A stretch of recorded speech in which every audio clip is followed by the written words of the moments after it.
Hello, hello out there. Happy Monday.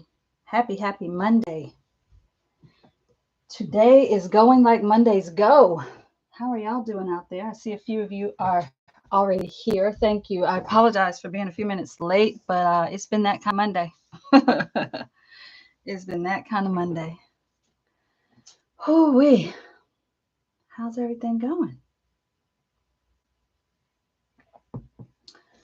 How is life lifing for you? If you are out there in the chat, please let me know so I can say hello to you. I'm glad y'all are here. Oh, my goodness, my goodness. Thank you, Christina. Yeah, that's what I'm doing. Just taking a little breath before I dive into all the things. All the things.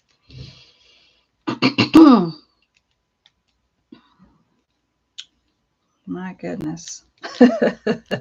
I'm just sitting here thinking about how beautiful and amazing life can be, and how also it can be just like tragic and defeating all at the same time.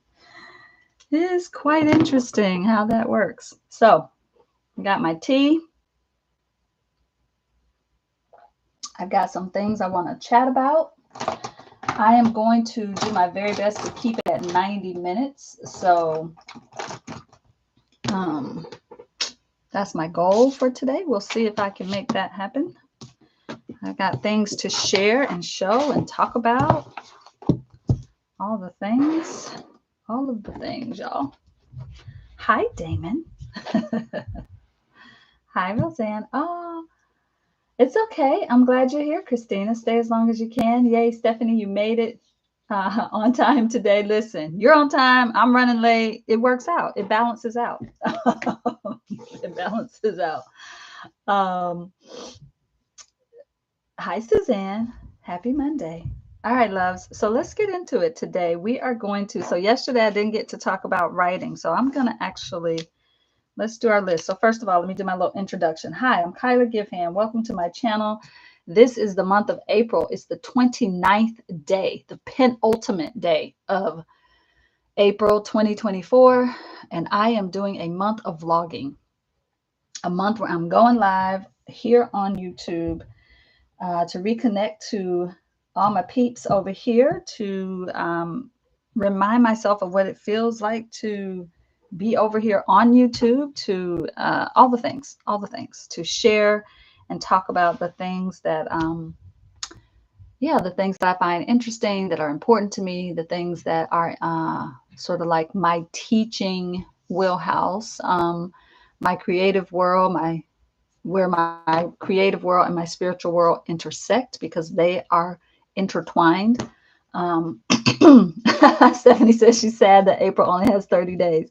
I'm feeling a little bit of bittersweetness about the end of this month. I have to be honest. But I have realized that this is something I likely will do more often, where I'm not every day of a month, but where I'm showing up a couple of times a month live, because I think that it helps me stay clear on what it is I'm here to do in the world. It helps bring back the things that I've long forgotten. I like to say all the time, I have lived a wide life.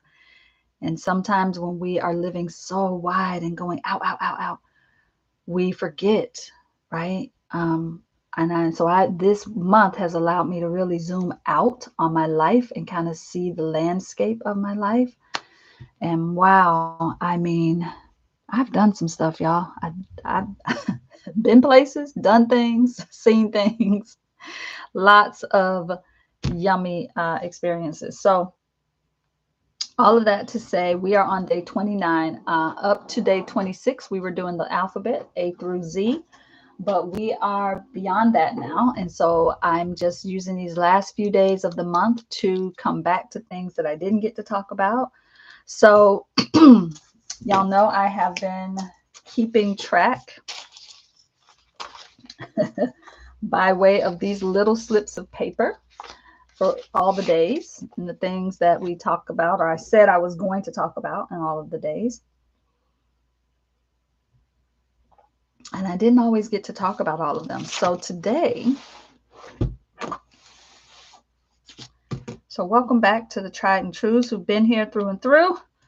And welcome for the first time if this is your first time joining in this conversation. So we're on day 29 of 30. And holy smokes. All right. So yesterday I didn't get to talk about writing. So I'm going to talk about writing today. And I was looking back at my kind of going through the list. I won't be able to get to everything, but I'm going to start checking off some things. So let's talk about affirmations. I think I did talk a little about them, but I'm just going to drop a little something in here. Let's talk about AWA. Since we're talking about writing, we might as well. I think I didn't check it off, but I think I talked about being an alchemist, what I mean by that. I think a lot of this I did, get back to. How funny that I said I was going to talk about branding on Letter Day B, and I don't think I did. But we had a pretty good interaction going yesterday, and the word branding came up. So if you're interested in that, make sure you go back to yesterday.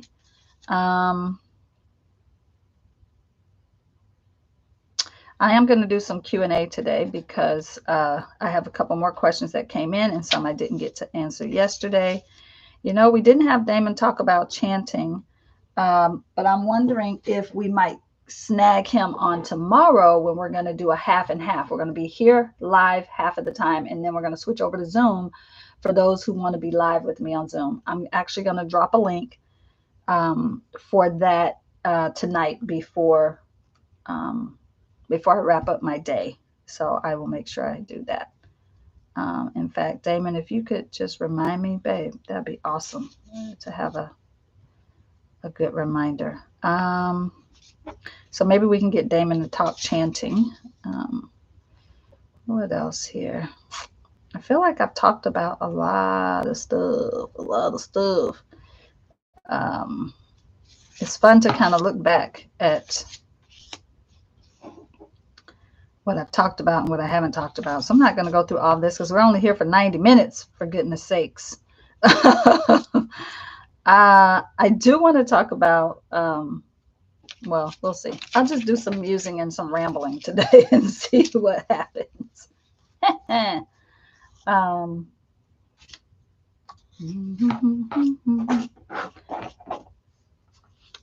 We spent a little bit of time on imposter syndrome, which I think was good. I think some of the questions I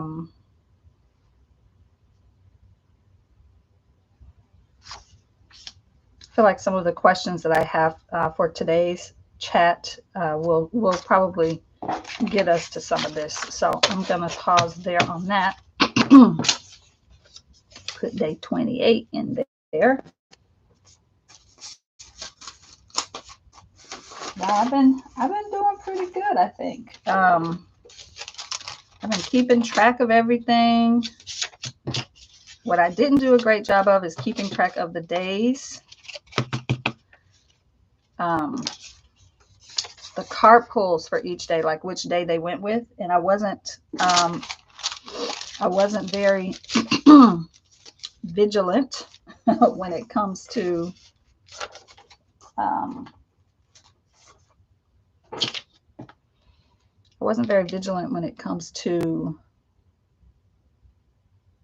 like tracking it in a good way. So that part. Today's card pull is coming because we're talking about writing. I'm going to pull from the Writer's Oracle deck. This is by Running Press. I don't know if we have a person who we can attribute this to, just Running Press Studio. It's really cool. I like it. I've not used it, but I love the box because the box reminds me so much of a box that I've made before in bookbinding. But see, I have not used the deck. It's still in the wrapper. I think this is one I pre-ordered. You know how you can pre-order decks? And I think this is one I pre-ordered. So I don't even know what kind of questions this deck can answer. but it answers questions, probably. Let's read the box and see what the box says it's supposed to do. Let's see. It says, inside you will divine your way through writer's block. Inside you will find 25 cards of inquiry, 25 cards of dreaming, and a companion book, guidance for use, and card spreads to try. Well, let's just take out the guidebook and check that out. Why don't we? Oh. Let's see some of these spreads. Oh, I like that they have a little paper that looks like a composition notebook in the back. Well, that's just darn cute, isn't it?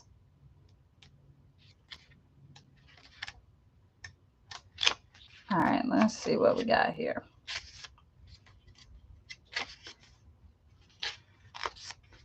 Lots of writer stuff, but I think we can, let's see if we can't turn this into something for us. Let's just try. Let's see. I think we might need to divide them out. That, yeah, okay, let's divide them out because that looks like it's more instructional. We'll see if this is a good deck to use, because some decks, not all decks answer all questions. Okay, let's just keep it real. Not all decks should answer all questions. So how about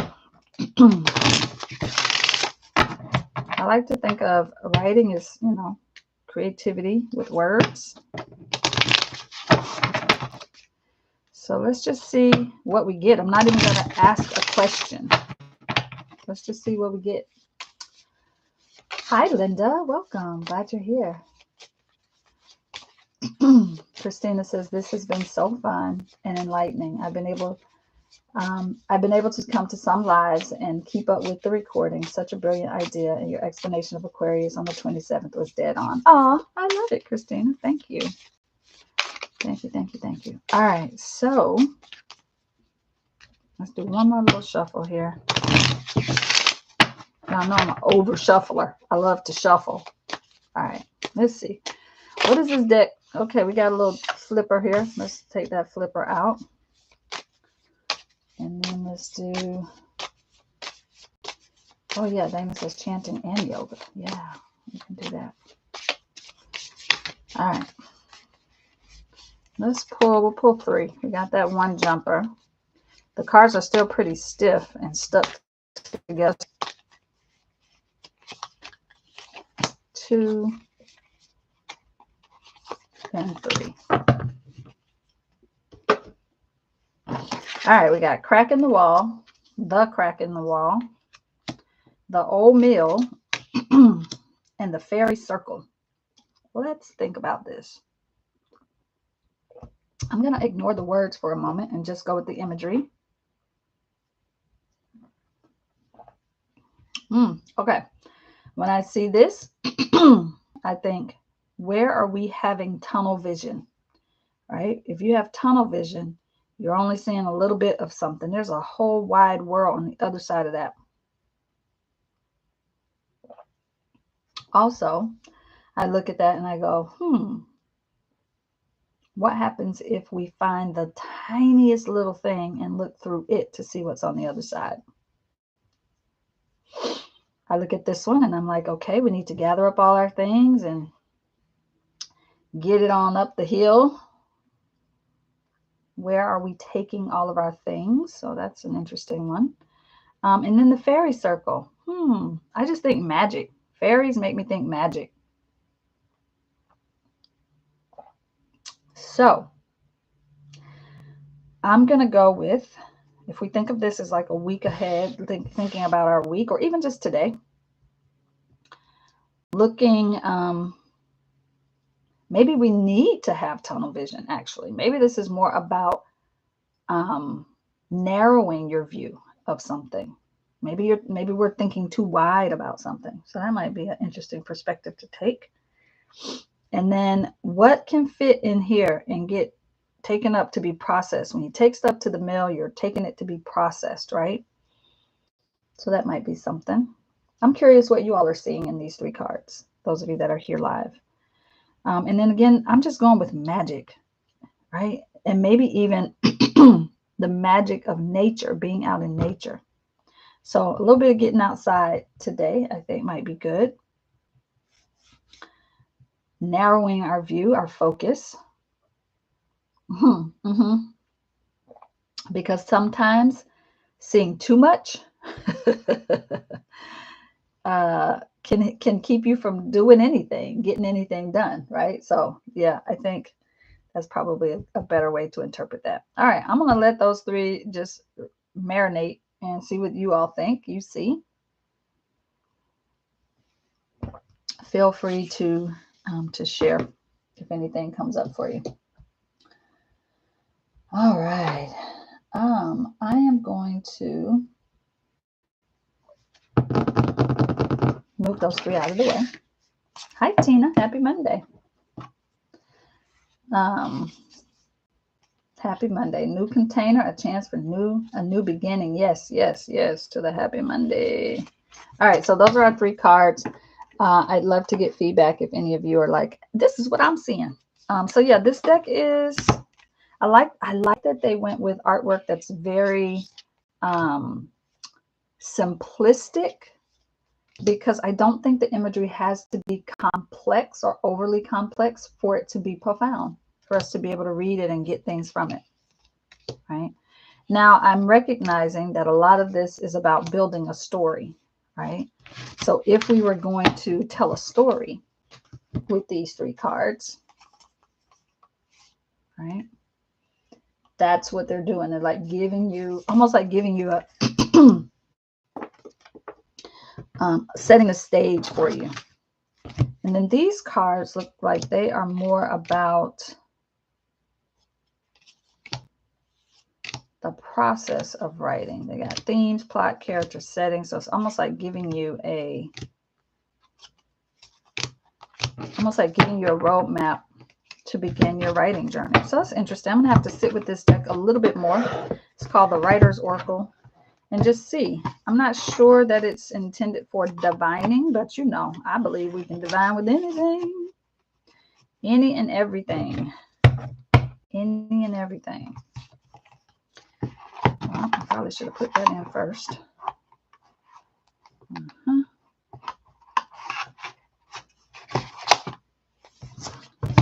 Ooh, baby. All right. Writer's Oracle. So I said I was going to start this conversation off with talking about writing today. So I don't really know where to begin other than at the beginning. I've always been a writer. I can't say that about a lot of things, but I can say that about writing. I've always been a writer. Like, seriously. When I was little, I was pretty stubborn, as you might imagine, a double Capricorn Leo, a cap sun, cap moon, Leo rising to be.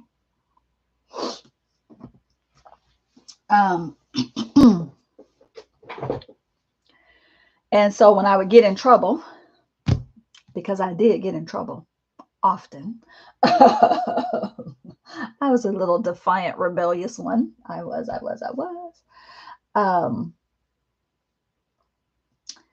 My mother, for better or for worse, would tell me to sit down and write a story. Write a story about what you did and why you're in trouble. When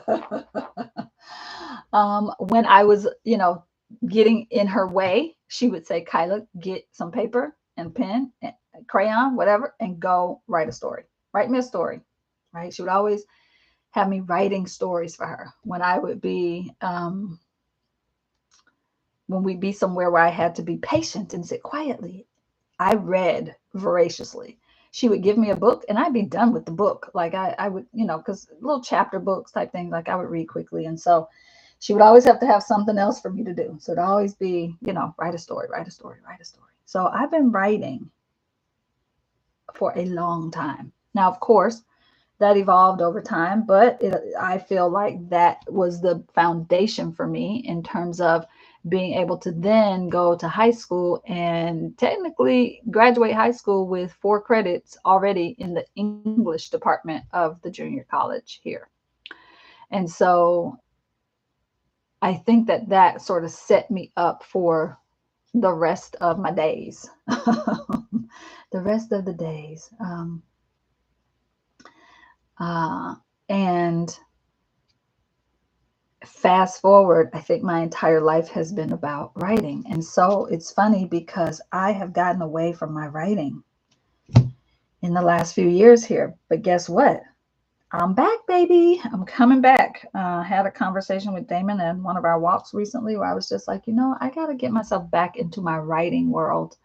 I mean, I have amazing writer friends who are publishing beautiful and amazing works of books and poetry manuscripts and just amazing stuff. And I'm like, why did I abandon that? And I know why. We could probably talk about that too. Just when you are in something, and I don't know, the best way I can describe it is I was immersed in that world when I went off to do the MFA. And that was the reason I went to do an MFA, is so that I could be immersed in the world of writing and writers. And inevitably what happened is life crept in on me and overwhelmed me. And I made an association between life being overwhelming and the writing world being overwhelming. And in fact, it wasn't that. So I've been sort of unraveling some of that stuff and just finding my way back. Sometimes we have to find our way back. And I think we leave ourselves breadcrumbs to remind us how to get back. And so I'm going to share with you all some of my breadcrumbs here. So none of this is going to be chronological, so just roll with it, okay? Because trying to keep it chronological is crazy pants right now. I can't even imagine trying to go back and be like, well, this happened and then this happened first. And then. So I'm just going to share with you my writing world. So at Mills, when I was in the MFA, actually, let me back up and go back a little further. I have been writing for so long, I can't even, and teaching writing. I've been teaching writing since, I'm gonna be generous and say 1996.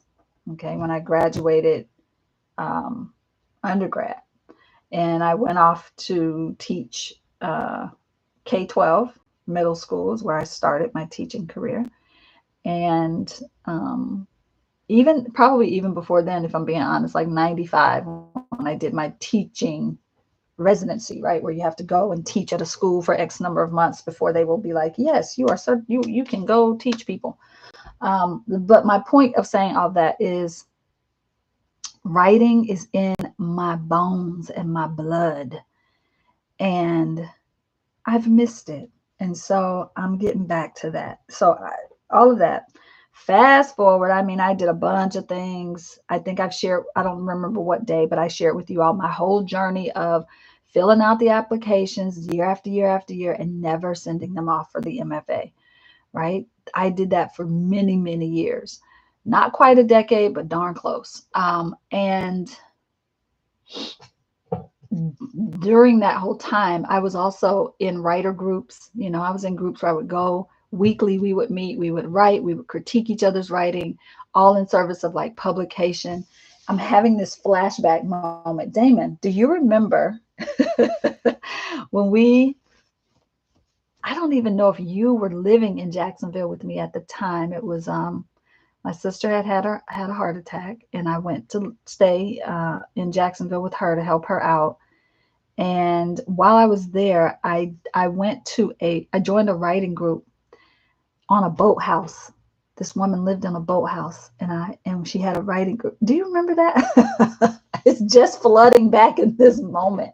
I've been a part of, he says, I do remember. That's crazy. I've been a part of so many different writing things. I've been to writing retreats. I've hosted writing retreats. I've been to, like, writing has been such a big part of my life, but it doesn't show up very much anymore. And I think that it's time for that to change drastically. So yeah. All right. So fast forward, I'm at Mills for poetry and creative writing. I'm doing book art. And I take a class called the Contemporary Literary Journal. And it's all about learning about literary journals and how they work in the world and getting familiar with them, learning how to submit to them, learning how to understand the inner workings of that world of literary journal publishing. And the major assignment in the class was to create an imaginary journal that you would publish and put out into the world. And I ate that thing up. I loved that activity. It was amazing. It was Juliana Spar was my professor, and she was the person who was like the faculty advisor for our literary journal at Mills, which is called 580 Split. And so that was a class that she taught, and it changed something for me. It shifted something for me. So my imaginary journal was a journal where it would be a thematic journal. There'd be a theme each time. And in that theme, or in that journal, there would be writers from all different generations who would write about the same thing to put them in conversation with each other. And people in the class, so we all had to critique each other's stuff, and people were just like, this is amazing. You should do it, Kyla. I was like, you think so? And they were like, you should do it. I mean, I put a lot of work and time and attention into it, y'all. Like, we had to literally create, like, who would we solicit for writing? Who would we interview? Like, it was a whole thing. So fast forward, I graduated in 2010. And I also published the first issue of Generations Literary Journal in 2010. And I'm probably going to cry. Shoot.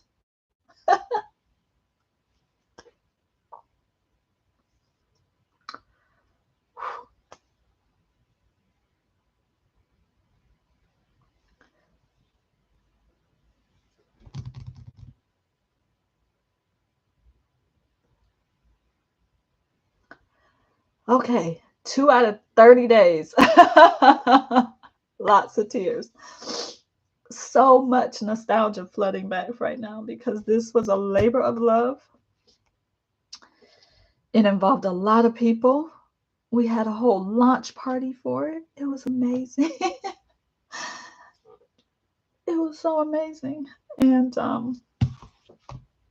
yeah, I partnered with a local school there in Oakland. I was living in Oakland. I partnered with the school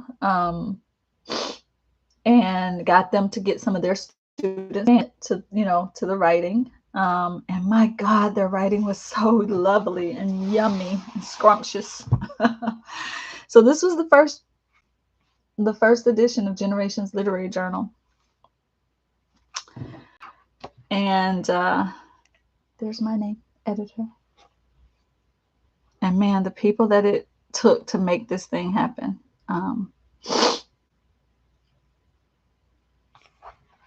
Yeah, labor of love, for sure. A labor of love. But when I held it in my hand, the first, the theme for the first one was expectations. Yep, Damon said Numi Tea. Yeah, we did a launch party at the Numi Tea House in Oakland. It was a beautiful venue. We had a DJ and great music, and people who were published in this first issue came, and some of them were local. Not everybody was local. Some people were not local. But those that were local, they came and they read. It was beautiful. We had, oh my gosh, it was so lovely. Ruth Foreman was one of the first people to say yes. She's one of the first people to say yes.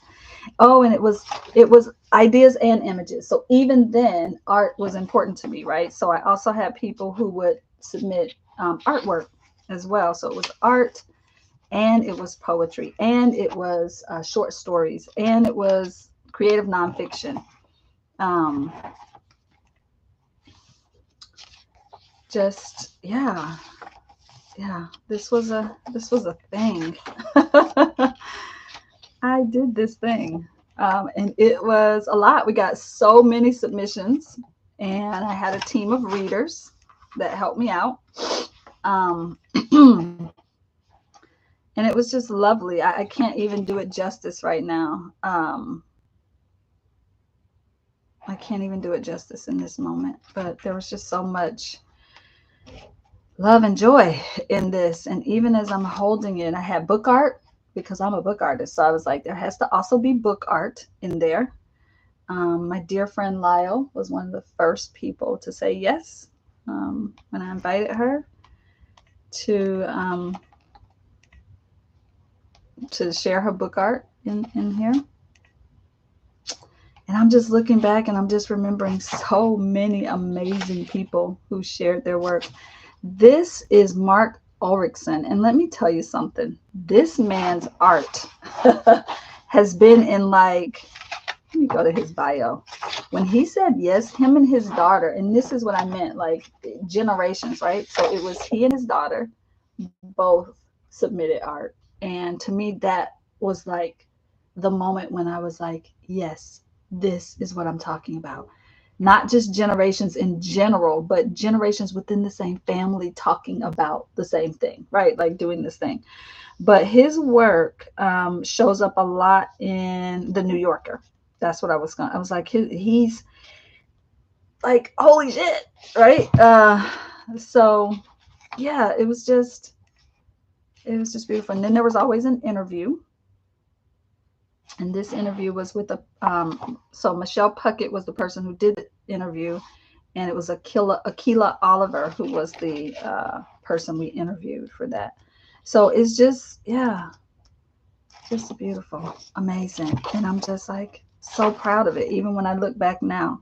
I mean, I also, the first few issues were printed. It was really like every detail. Down to the fonts that I used, down to the color of the paper. I wanted it to be cream paper. I had very specific things I wanted. Like I just had specific things, and I found a printer. I wonder if I put something here about the printer. I feel like I would have, but let's see if I did. It might be in the front.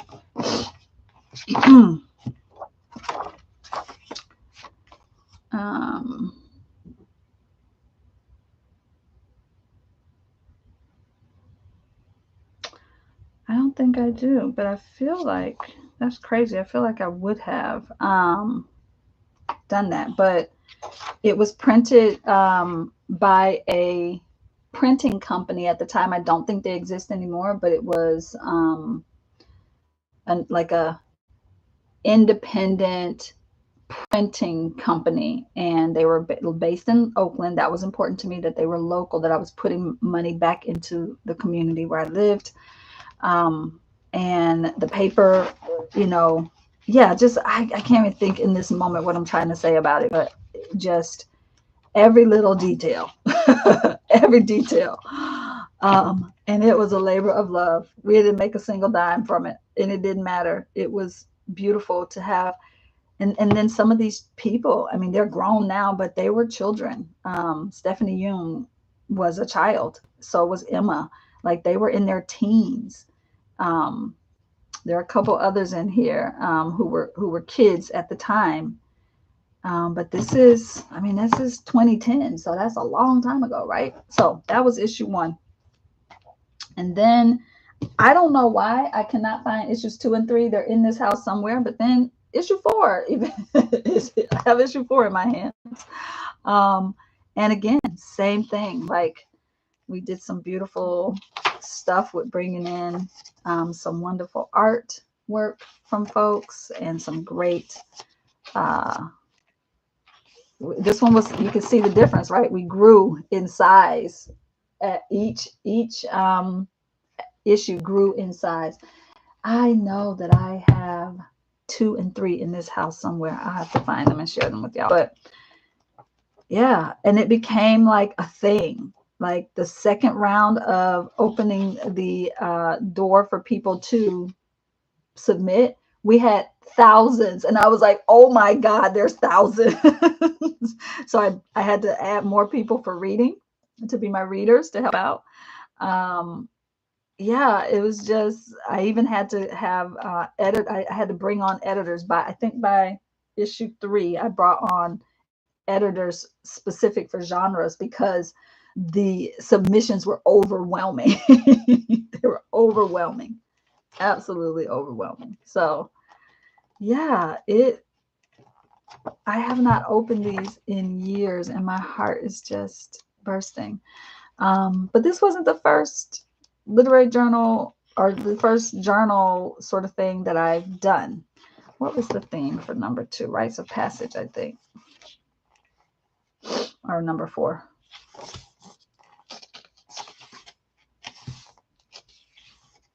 Yeah, Rites of Passage was number 4. Oh my gosh, my heart is so full right now. I can't even tell you. Like, I'm so happy that I bought these. I took these out this morning, and I was like, yeah, I guess I'll share these. And I have not opened these or looked at these in years, y'all. And I just feel, my heart feels so full. And I'm also missing Oakland. Missing Oakland tremendously in this moment. And some of the people in here have continued to write and be in the world. In fact, Lyle just came out with a book. Ebony Dunbar has published. Jessica Langlois has Ashley Bushnell has a beautiful book of poetry out in the world. Like, when I look back at this, I am just like, man, yeah. So good. Let's see who else is in here that I know for sure.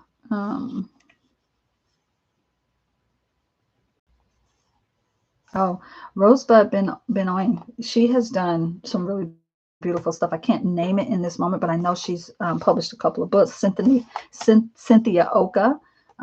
She has done some beautiful work in the world. She's got like 3 or 4 books out. So yeah, just some really, you can't even make it up. Sorry, I'm still scanning.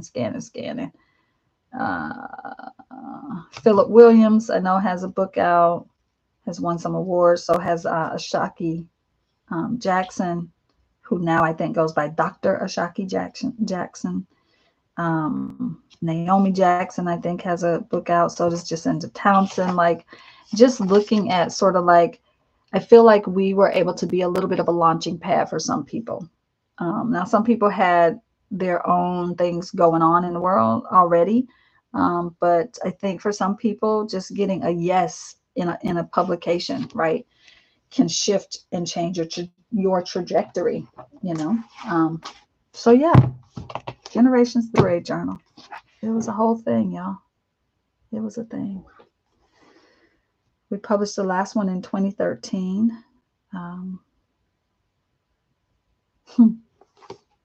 Good work. Good work in the world. I feel like I did some good work in the world. Then I thought I'd show you some places where my work has been published. I couldn't find all of them, but this is one of my favorite literary journals, Calyx. I think they're still around. A journal of art and literature by women.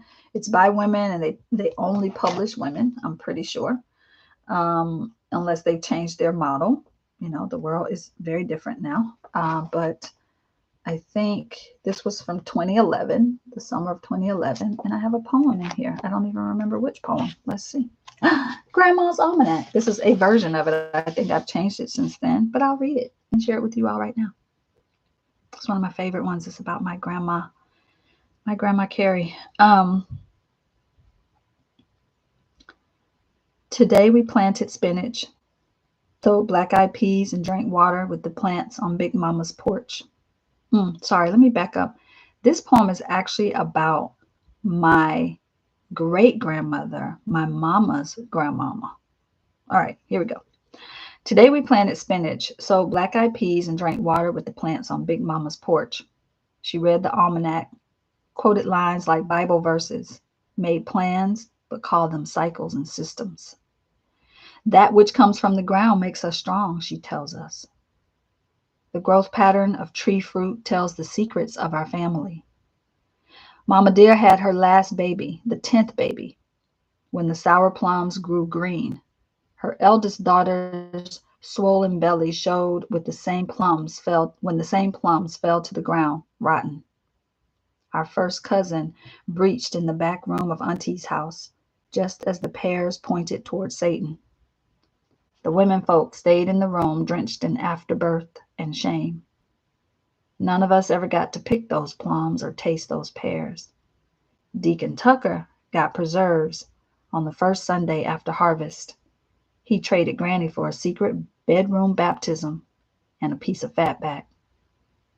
She froze it, praying to use it when the peas pushed from the earth.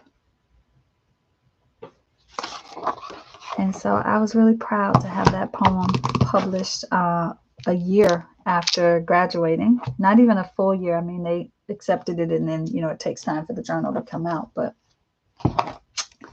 that was that, yeah. And I have a couple of poems published in other things. I got a poem published in a academic journal all about racism. I have a poem published with the Cave Canem anthology. I've got poems in a bunch of different places. Brush Magazine, a couple other places. I also have, I think I have an article written here. I don't even remember writing this. This is how long ago this was. When is this? This was 2014. This was 2014. The ABCs of Creativity. But look what's featured. Mixed Media Inspiration Deck. That's so crazy. Man, I have lived a life, y'all. I can't even tell you. I'm going to read the first couple paragraphs of this. Because I don't remember, and I just want to bring it back to memory. So, the ABCs of Creativity, Affirmations and Attitude. What do you do when you sit down to start a new project? How do you get your creative juices flowing? I pose this question because this first issue of Mabel is all about beginnings, and it seems logical to start from the top of the alphabet and focus on how we begin our creative endeavors. See, alphabets, always been a thing. Yeah, Angelisa says more ABCs. It's been my thing for a long time, y'all. I wasn't making it up. From mixed media, book art, and canvas painting to writing poetry, it seems like I am always starting something new. It's an amazing feeling when I find myself at the start of a brand new idea, but that new place scares me and exhilarates me at the same time. Either way, those feelings, along with many others, are a part of my creative process, so I embrace all of them wholeheartedly.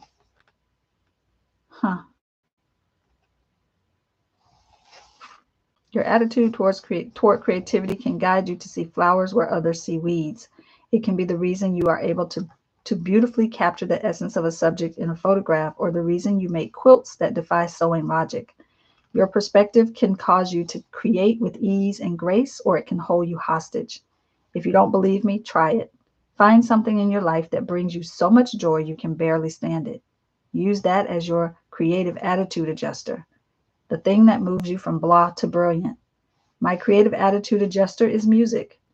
There are certain songs that can change my attitude in a matter of seconds. Happy by Pharrell, Golden by Jill Scott, Brave by Sarah Bareilles, Wonderful by India Arie, Closer by Guapale, The Devil Went Down to Georgia by the Charlie Daniels Band, and pretty much anything by Ella Fitzgerald or Alanis Morissette.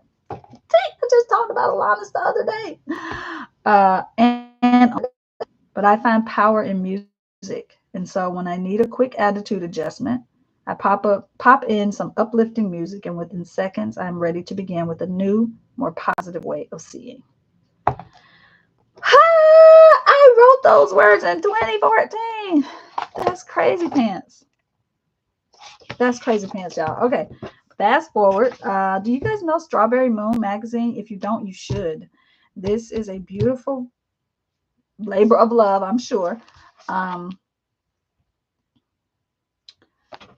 From Suzanne Early. And there's Suzanne. She's doing some really great work.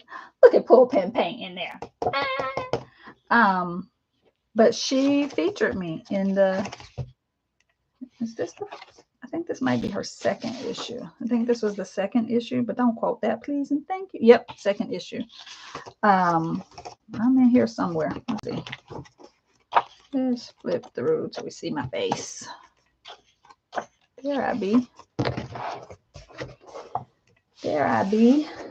But she did such a beautiful job with this feature. I just like, wow. It was a Q&A, but I just feel like she did such a beautiful job of like featuring my art and yeah, just all the things. All the things. So good. And little things like I look back at my old work so I don't repeat my past mistakes in life and in my art. I talked about, she asked two of my favorite artists. I'm in awe of the quilters of G's Ben and Faith Ringo. May she rest in peace. She just passed recently. I love the photography of Gordon Parks, Edna Terry, and Rachel Eliza Griffiths. I get lovingly lost in the beautiful prints of Margaret Taylor Burrow and Elizabeth Catlett. I find the silhouettes of Kara Walker haunting and soul-stirring. Let me pause there. If y'all have not seen Kara Walker's silhouettes, Google it and thank me later. I get mesmerized by Hilma of Clint, Margaret and Frances McDonald, Zeray Cyrus, Deb Wires, and Ivy Newport. And I could fill this magazine with the names of poets I adore. There are many of my bookbinding, art journaling, and fiber art peers who I'm inspired by, but there are just too many of them to name. My list of inspiration is endless. All right. So those are just some of the bits. There are lots of bits. I didn't bring out, I used to also be the poetry editor and then eventually the managing editor of the 580 Split Literary Journal at Mills when I was there as a student. I started and published a publication called Community Voices there, where I taught a class. Once I graduated, they brought me back to teach a class at Mills called the Community Teaching Project, where students would learn how to create a writing workshop for the community that they then would have to deliver throughout the semester. And so I was helping them learn how to write curriculum, how to outline, how to teach, how to go out into the community and partner with organizations and schools and other people to create programming that was all about writing. And from that, we would publish a Community Voices like little journal for all the participants in their different workshops throughout the week. So I just have kind of been on, like, it's crazy. Wow, I'm also on a trip along memory lane. So good. Yeah. You were there for every step of it, babe. Every single step you've been there supporting me, and it's not lost on me for sure. You know, I love, adore, appreciate, and have so much gratitude for how you show up in my life and just the ways in which you support every insane, crazy idea that I have.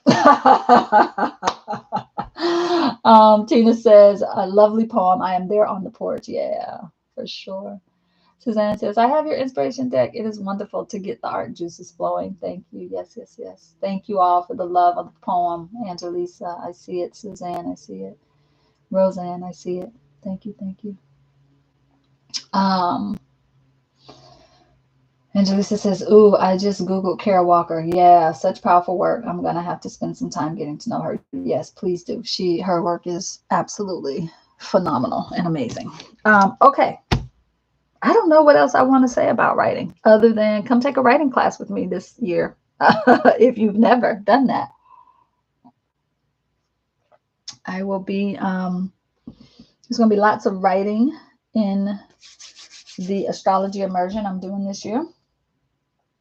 So there's that. I I do a wisdom keepers. In fact, I'm about to send out invitations to a couple of writing things that I have going on for folks who are in the writing world with me.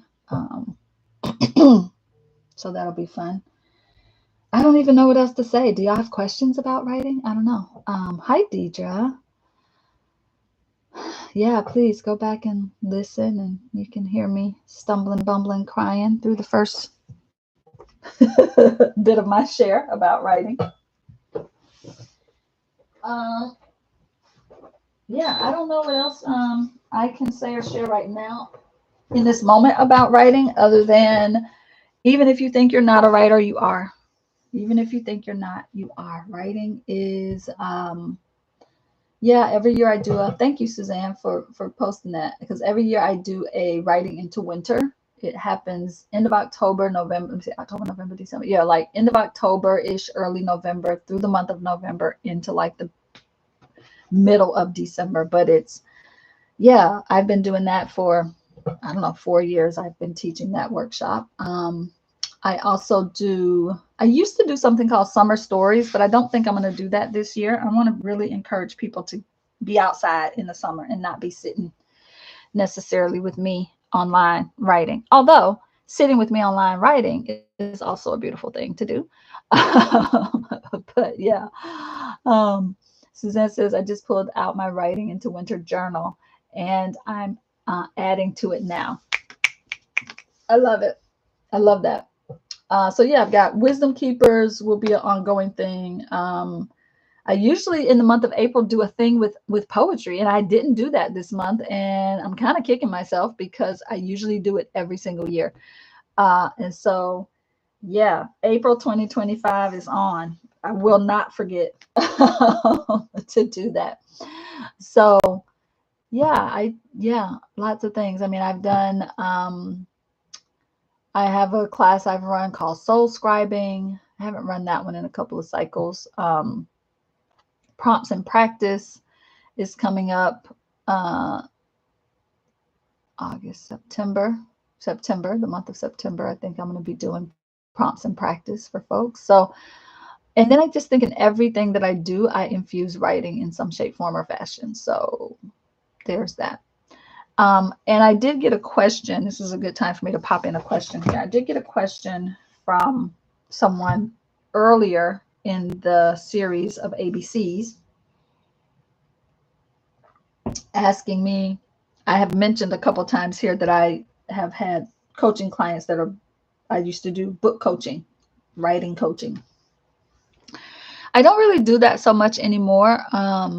I think the last writing client I had, she got her book published. It was awesome and amazing. And I think she was the last person that I had as a one-on-one client. I sort of weaned off of that and closed out, like when people's package came to an end, when their coaching cycle with me came to an end, I did not let them renew, because I was like, I think I need to open up some space in my calendar to do my own writing and my own projects or whatever. So I haven't done that in a while. I'm not saying I won't ever do it again. I think the way that I coach, I'm all in it. I'm all in with you. In fact, the client who had her book published, she was like, I think she even called me her book doula in the acknowledgments. But it's like, I am there with you, helping you birth your thing. And it does require a lot of like personalized attention and time and energy. And so, yeah, I haven't done that in a while, but you never know. I never say never to anything, because I just follow where the universe tells me to go, what it tells me to do. And yeah. Angelisa says, I used to love writing when I was in college, but I got away from it. Might be a good time to revisit it. Yeah, I think writing is such a beautiful, just a beautiful way to process, just a beautiful way to live and be, if I'm being honest. All right, I'm going to move these. I do have another, feel free to ask me questions. How about when I was looking for things, y'all, I found stuff. For better or for worse, I found stuff. I found this little journal that has, of course, more inky goodness. More inky goodness. This, oh, I don't know if y'all can be able to see it. Let's see. Can you see it? I want y'all to see the sheen on this. Oh, there it is. Oh, this Organics. The company is called Organics. The oil. The ink is called Walden, like on Walden Pond. It is beautiful. It has this sheen. This is what we call sheening ink. When it has a sheen to it. This one is also pretty cool. It's called nitrogen, but it's not showing up on this the way it shows up in the real world. So yeah, this is another one of my, and I really like this journal for it because it does this. It creates, see the waviness? It creates like this crinkle when it gets a little bit wet. Love it. So yeah, I found this little journal that had, it was another journal that had more ink things in it. So let's just give, and I got a lot of space. Look at all this space. I need to get to swatching some of these ink samples that I have. So many ink samples that I have not swatched. It makes no sense whatsoever.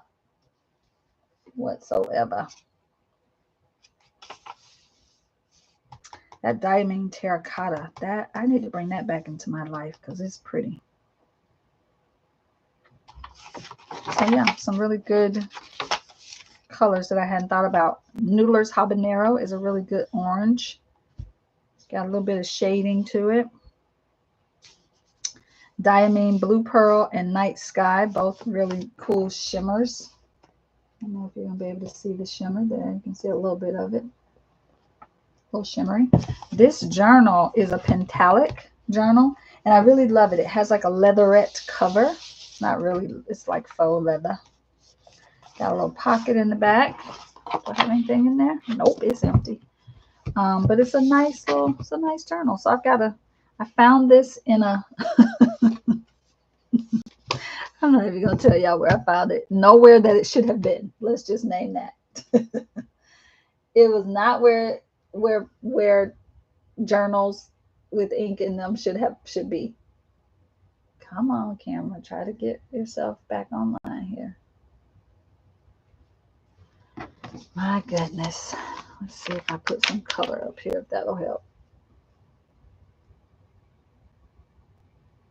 It really doesn't want to focus back with us, huh?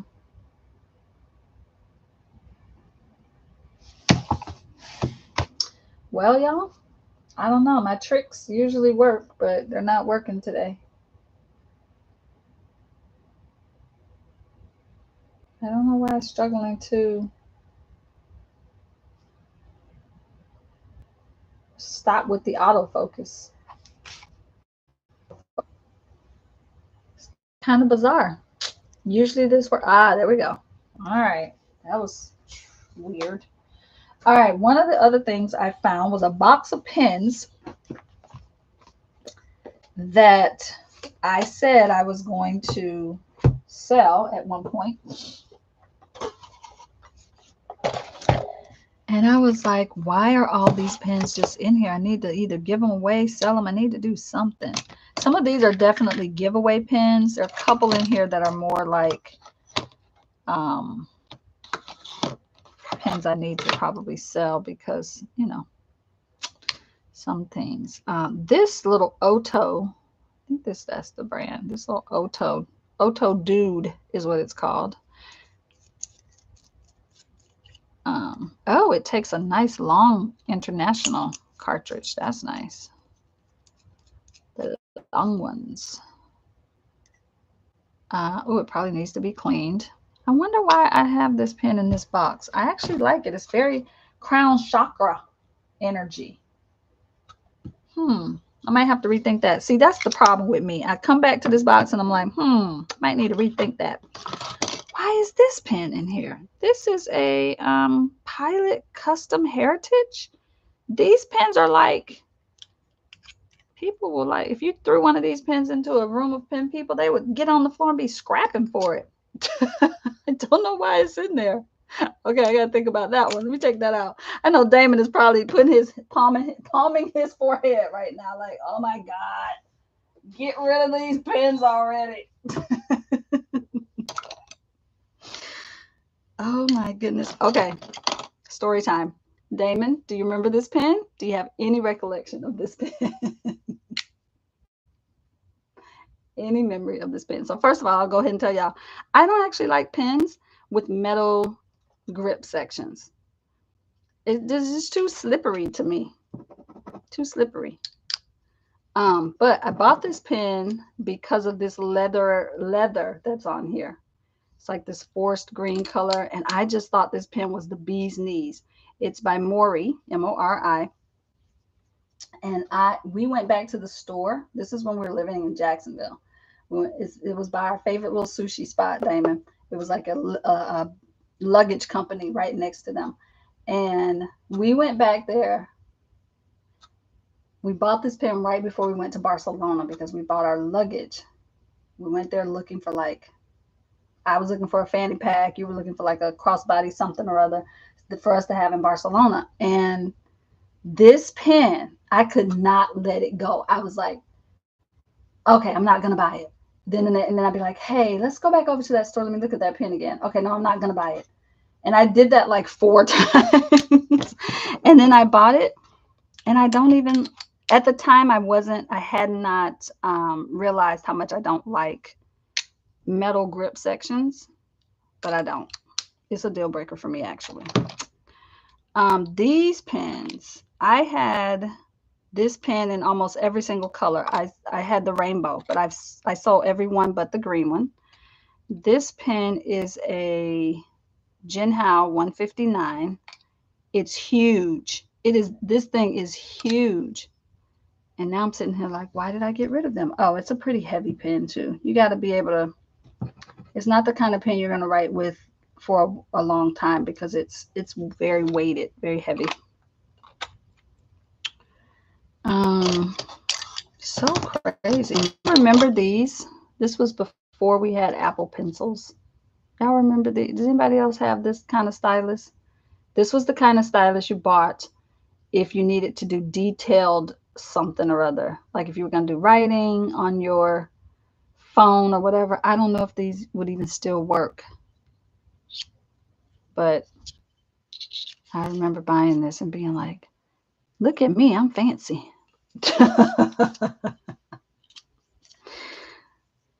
The things we buy and have and keep.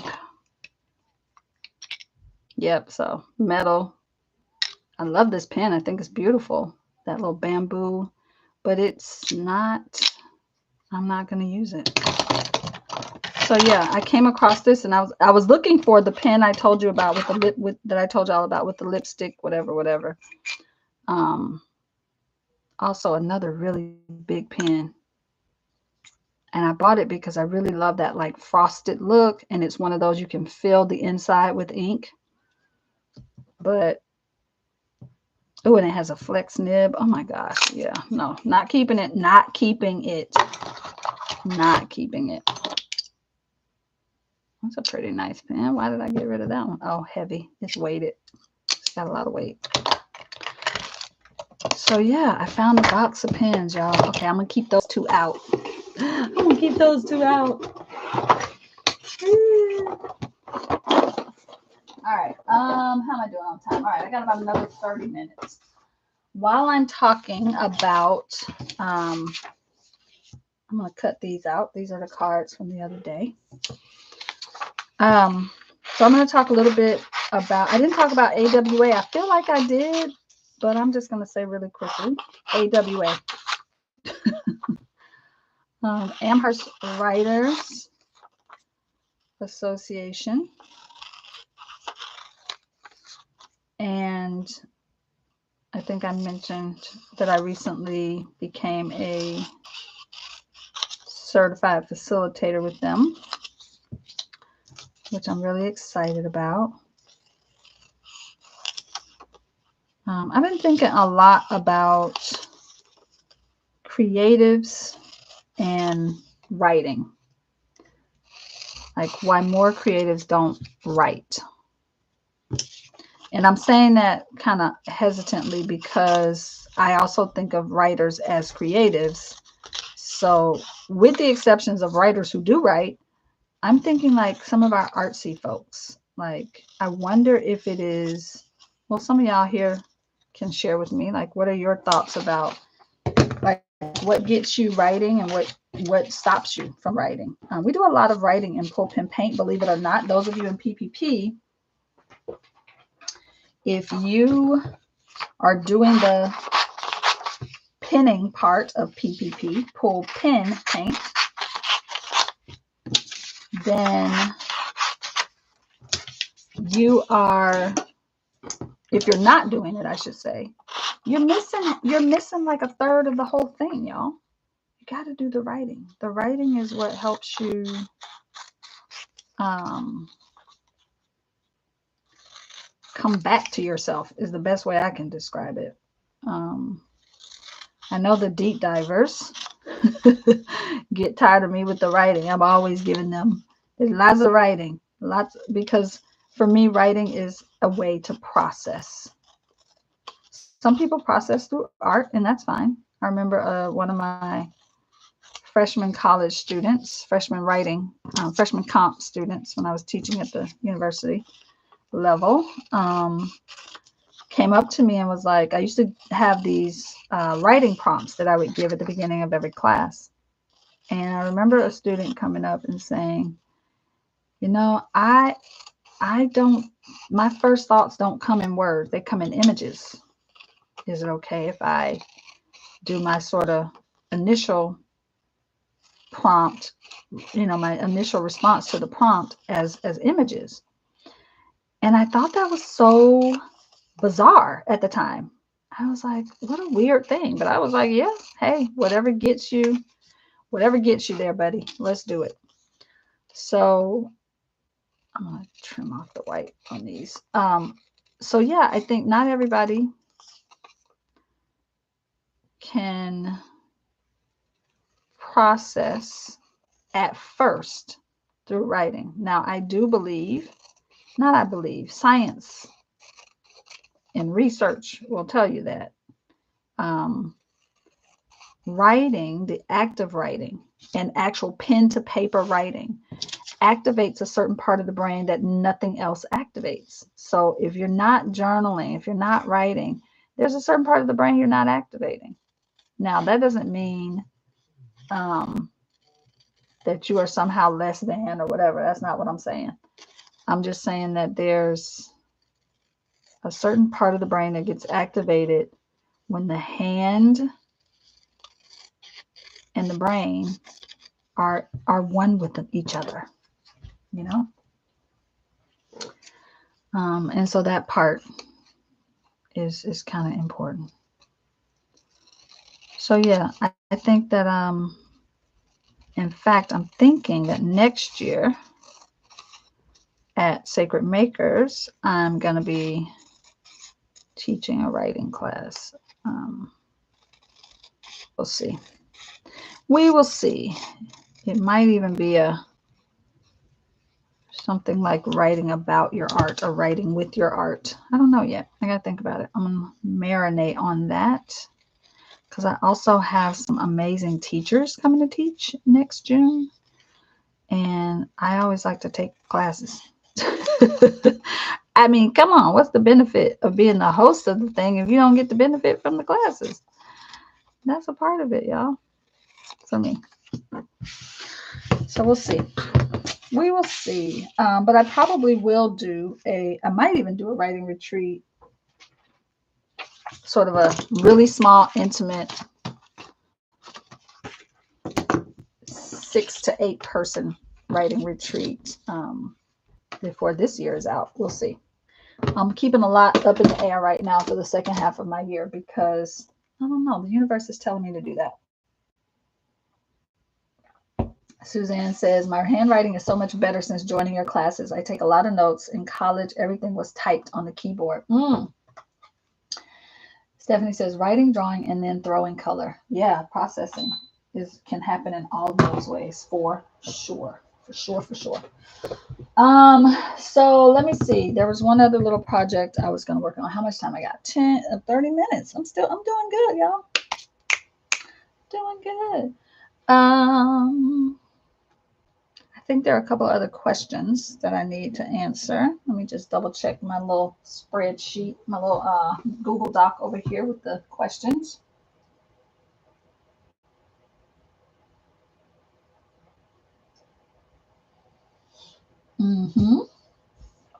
I answered those. Okay, yeah, I did have a question. Hold on. All right, I did get a couple questions about businessy things, so I want to address those. Oh, and I did get a question. Somebody asked me, "What are there any pens you wish you had that you don't have, and what is your?" And then she put in quotation marks, "Holy Grail pen," and that is a thing. That is a term that we use in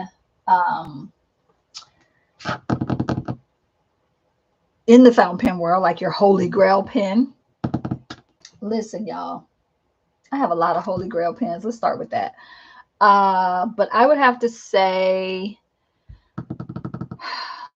there is a pen called a Homo sapien. Let me see what the full name of it is.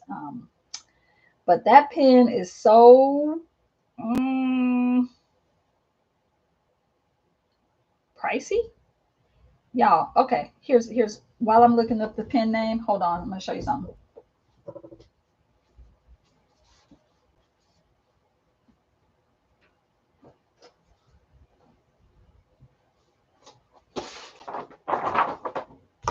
Nerd alert, nerd alert.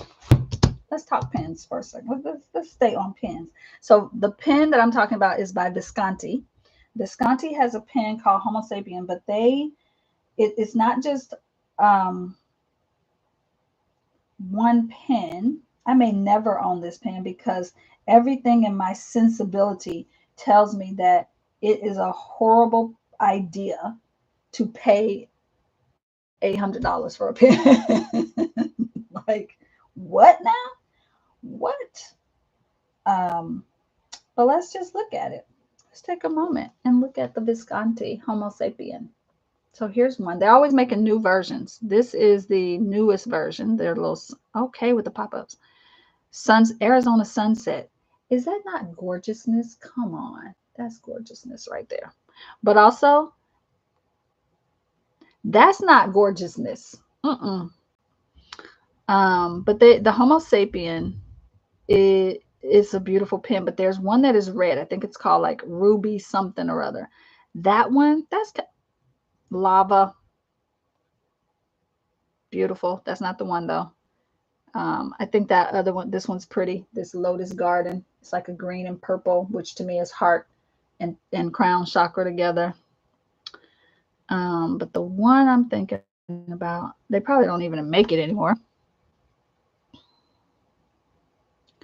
I'm not seeing it. But it was a red one and it had a name. I can't remember right now, but it was something. It's not this lava one, but there was another like Ruby something or other, blah, blah, blah. But anyway, the Homo sapien is this beautiful pen by Visconti. Just, I can't even tell you. So that's one of my Holy Grail pens. Franklin Christoph has a pen or two that is on my Holy Grail list. So yeah, there are some beautiful pens out there in the world. There used to be this Mont Blanc pen called the Skywalker that I loved. This was years. This was like 30 years ago. Maybe not that many. Maybe like 25 or 26. Yeah, Suzanne says, ouch. It's a beautiful pen. It is beautiful. But that price? Listen. Yeah. Okay, so let's look at pens for a second because this is Pen World Magazine, as all pen aficionados subscribe to. There are some pens in the world that would blow your mind. You're like, oh, see, Visconti, Homo sapien. bronze swirl. That's just gorgeousness right there. But yeah, somebody said it would need to have some real gold on it. It does, like 24 karat. Like this one is 23 karat. The nib is like, right. So yeah, there's some gold on them. Okay, let's see. I was wanting to show y'all. I don't know which of the pen has them, but or which of these journals, which of these magazines has them, but sometimes they will feature a pen. Like for instance, Danny Trio is a brand, but I've written with a Danny Trio, somebody else's. But these, yeah, that's like a $1,900 pen right there. Is that not crazy pants? That's crazy pants. But that's just the tip of the iceberg. I'm looking to see if I can find one of the ones that's like $5,000 pens. There's some pens in the world that are like hand painted, all sorts of like, y'all probably aren't getting the full vision of these because of the lighting here, but like there's some luxury pens out there, y'all, that I will never own because I just can't justify that in my heart, my mind, or my soul. I just cannot. I love pens and I love going to the pen shows and looking at these very pricey pens and touching them and holding them and writing with them. But yeah, no, not going to be buying them. I do have boundaries. I'm not gonna. I just not. Here's my people, Franklin, Christoph. Love them.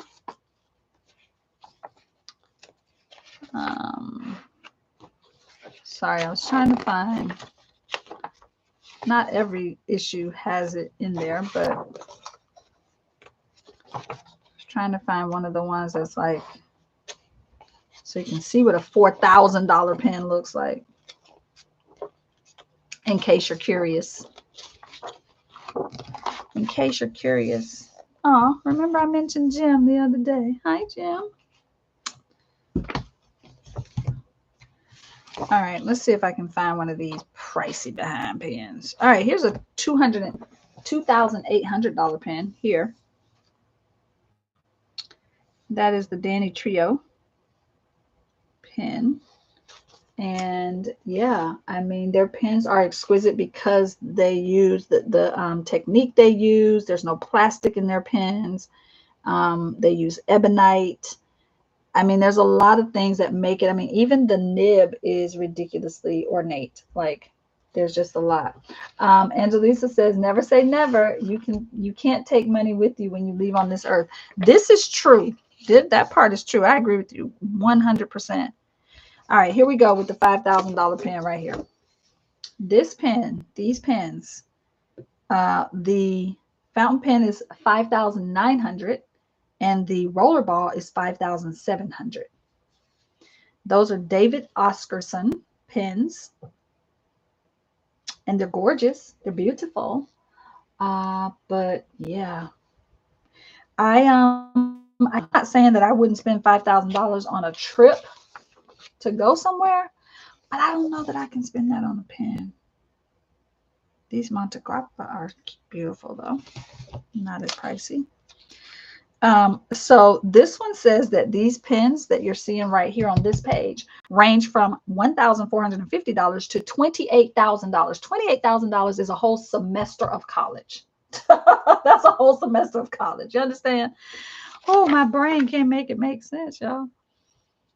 Just can't. Now, when they say pricing on upon request, you already know. You already know what you're stepping into when they say when the when the pricing line here says pricing on request. Yeah. So yeah, I just thought I'd share some of that with y'all in this moment. Hey, I shared this pen with y'all yesterday. The Pilot Crimson Sunrise, my little retractable. That's a nice one. Is this the one I'm thinking about? No, this one is called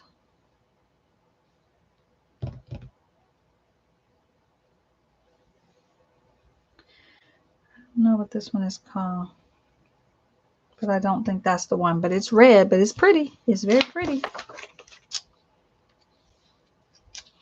So yeah, there's some really beautiful. Oh, here we go. Retractable pens. I was talking about them yesterday. All right. So here are some of the ones. I said they do a limited edition every year. I don't know if they do it every year, but enough years that they've got this many of those. Those are the retractable ones. So yeah, Pen World magazine. If you really, there's Damon's pen, his Diplomat. I think it's called the Diplomat Traveler. Is that the name of it? Beep, beep, beep. I don't know. I think it's called the Diplomat Traveler, but don't quote that. Yep, Traveler. So yeah, pens. There's a whole world of pens out there that, yeah, going to a pen show just blew my mind. Some of the pens that exist in the world, like, it's kind of crazy pants. There are people who literally, like, some of these pens, for instance, these pens on this page, some of these have like gold leaf. A person, a human is taking and placing gold leaf in these. Like, some of these are hand painted. Like, it's crazy. Some of the I almost said penmanship, craftsmanship, artistry that goes into pen making for some people. It's kind of crazy. It's kind of crazy to see what people are able to do with pens. So yeah, I thought y'all might get a kick out of that, seeing some of the pens you won't see in my hands, but that you can see here in this journal. Like, look at these. These are gorgeous. They're beautiful. They really are. I've seen these in person. They are beautiful. But they're hand painted by a Russian artist, and they are just imagine somebody hand painted this. You know it's not going to be cheap, right? Inexpensive. Yeah. All right, so I won't go through all of them, but I thought you might get a kick out of that. Tina says, reminds me of gold jumbo paperclip at Tiffany's for $1,600 plus. Crazy for sure. Yeah. Angelisa says, yeah, Tina, I would buy a pen before I buy a paper clip. I'm going to co-sign on that, Angelisa. So would I. Angelisa says, gorgeous pens. I could justify one in my life, and I would use it for everything for the rest of my life and put it in my will. I agree with that part. Listen, I already have explicit instructions for Damon of what to do with my pens. If something should happen to me, like, listen, dude, don't just throw these away. Don't just chunk them into the, like, this is a lifetime of a collection here. Here's what you do with these. So yeah, it's a real thing. All right, friends. I don't have a lot more. Oh, shoot. Sorry. I do have another question. All right. So the last question is about business. Let me put these little magazines away, and I'm going to answer the question.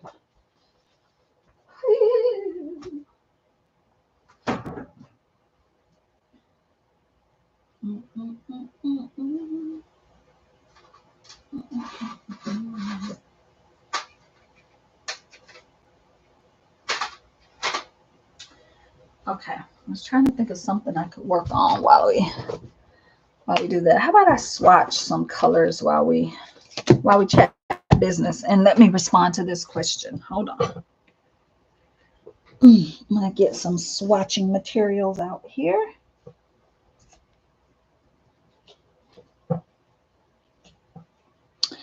Maybe.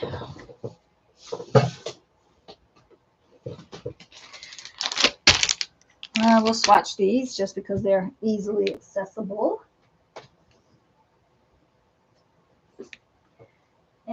I'm going to go ahead and say, I don't know why I have 2 books for swatching, but I do. We're going to honor that. We're going to honor that for sure.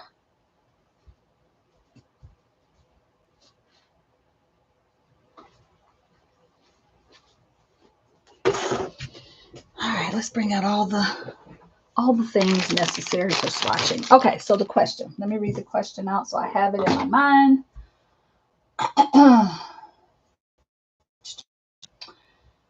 Kyla, you said. All right, I'm going to give you all the nutshell version. This person is asking, this person says, I've talked a lot about business, and some days it seems like I'm telling people to, yes, start a business. Other days it seems like I'm telling people, stay away, stay clear. Which one? She says, which one is it? I'm thinking about starting a business. Sorry, I'm trying to scan and give y'all bits and pieces without revealing too much of who this person is or whatever. But they say, I'm thinking about starting a business. I'm in my late 50s. I don't like to do social media, but I will. I can hire someone. I have granddaughters who could do it. So there's a lot of stuff there. Okay, and then so the questions are, where would you tell someone like me to begin? So this person is doing creative work, art. I don't want to do festivals. I don't want to sell my stuff in person to people. I'm not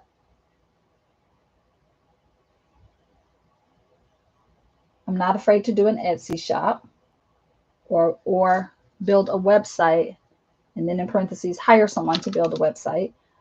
So I'm wondering, where would you tell me to begin? What are the most important things for a creative of my age? And I'm laughing at the of my age because I don't know. I'm like, that part's funny to me because I feel like, but I get what the person. Okay, so where to begin?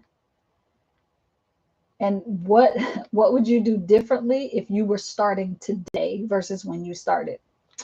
Ooh, all right, those are some heavy questions. Let's see how I can. And then there's a couple other little things in there that they're asking that I'll also try to address without naming. Are you doing the Inchi challenge? I am. I know it starts today, right? It started today. I have not done my one for today, but yeah, I am going to be doing that. Hi, Gail, by the way. Deidre says, I switched my old watercolors this weekend, hoping to get some new ones soon, and knew I wanted the old to use as comparison. Swatching was so relaxing. Yeah, swatching is my jam. Take out a few of these for swatching. All right, I feel like these, oh, this is like all the same color over and over again. So really, I only need to do this one. Why do I have so many of these? Okay, let's find out. So I've basically got a bunch of the same one. So we'll see here.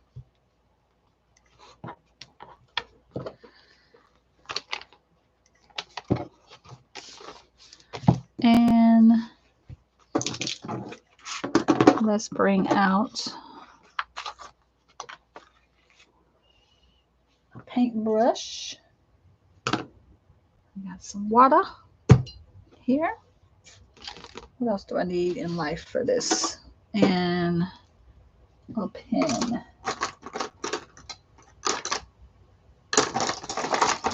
Okay. I think I have all the accoutrements.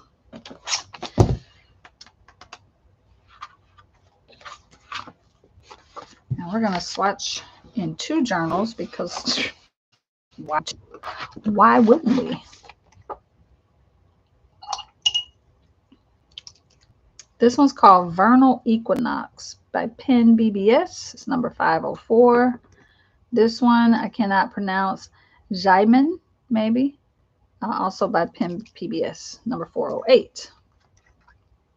I'm not really a fan of blue inks, but yet I have a lot of blue inks. It's kind of a weird thing. Oh, that is very light. Or is it just that paper? Oh yeah, why? Why do I have this? This is super light. Hmm, curious that. So, business, where would I start today? Oh my gosh, y'all, that's a loaded question, I feel. Um, I think that there's a part of me that wants to say, real talk, I might not start a business. And I feel like that goes back to what this person is asking me. Like some days you're like, yes, do it. And some days you're like, no, don't do it. So I would say if you can be real with yourself and know that it is a lot of work, even if you hire people, right, you still have to manage those people, right? So you can't just get away with it out without it being any work at all. Like there is work involved in running a business, starting a business, owning a business, all the things. And so I recommend, first and foremost, being real clear on what kind of business you're starting, what the intention is behind the business. Like be clear, as clear as you can. I mean, nobody can know all the things right out of the gate. Um, you kind of have to, some of it is pure trial and error. Like you won't know what you really want to do until you start to do it. And then you assess, constantly assessing. I think in my first business that I ever owned way back in the day, actually it was a writing company. I would do editing, like I would do editing for people. And this was way before I did the literary journal. I would read people's manuscripts, people who were working on PhDs, people who were writing novels. I kind of specialized in novels as my thing, and dissertations. Novels and dissertations was my jam. And I never once stopped to like assess, right? I just never was like, oh, let me see what I'm liking and not liking in my business. So assessing is huge, especially in the beginning. Like give yourself permission to change things early on. Don't get yourself into a situation where you are just doing the same things over and over, waiting for something to like, waiting for it to be perfect and right and awesome and amazing. If it's not working out in the beginning, it's probably not going to work out. Like you can pretty much just trust that, you know. I actually would say um, what I wish I had done in the very beginning is not have a bunch of different voices in my head telling me what to do, to hire a coach who is dedicated, not even necessarily in a group coaching setting, although I might have done a group coaching setting like a mastermind or something, but I would have worked with someone who was specifically looking at my business and in the trenches with me, sort of like coaching me, somebody who has done what I was wanting to do at the time, somebody who knew the ropes, who could give me resources, who could point me in the right direction, who could connect me to the right people, who could, like somebody who had sort of walked the path before me. Um, but I would have done it not in a way where I just like read a book they wrote or took a class they taught. I would actually work with them. I would want somebody to like not hold my hand, but be present as I'm doing things. Somebody that I could, text or call and say, hey, here's what has come up this week. I'm struggling with PayPal and this, that, and the other. Do you have any other suggestions or ideas? Right? Somebody that could be solely, not that they couldn't have other clients, but that they would know my business enough that they would be able to give me personalized, customized advice and guidance. Because here's what's true. All this general guidance out there to me is like reading your horoscope. when you go read your horoscope, those things are written to try to cover everybody on the planet. And they're very generalized. And they are like, well, this could be true for anybody, right? To me, that's what business webinars and business coaching classes and things, they're very like they have to zoom out so that they can cater to a lot of people at once. I would have hired somebody who can zoom in on my business and go, okay, Kyla, first quarter, let's plan it out. Let's plan out the first quarter. Let's look at what you're going to do. Let's talk about how you're going to do it. Let's look at your industry specifically, right? Because I would get into group coaching things and it would be like 3 of the people would be manufacturers and there'd be somebody who was selling t-shirts on the beach. And then there'd be another, I'm kind of exaggerating, but you get my point. Like not everybody was even in the same industry, which I think is good for a mastermind because now you're getting crossover information, but not so good when you need somebody who knows what you're doing, right? Also, somebody who reminds you to celebrate, somebody who reminds you that the small wins matter just as much as the big wins, somebody who says everybody starts at 0. So if you have 0 followers, that's where everybody begins, unless you're like some mega star celebrity and the minute you put yourself online, you got thousands of people following you. Most people are starting from 0. And somebody that reminds me to be consistent, somebody that like just someone who is there who's been there, right? And here's what's really, let me get some more ink out so I can talk and swatch at the same time. I'm going to say some stuff here that's going to be controversial. All right. So just be ready. Hold on.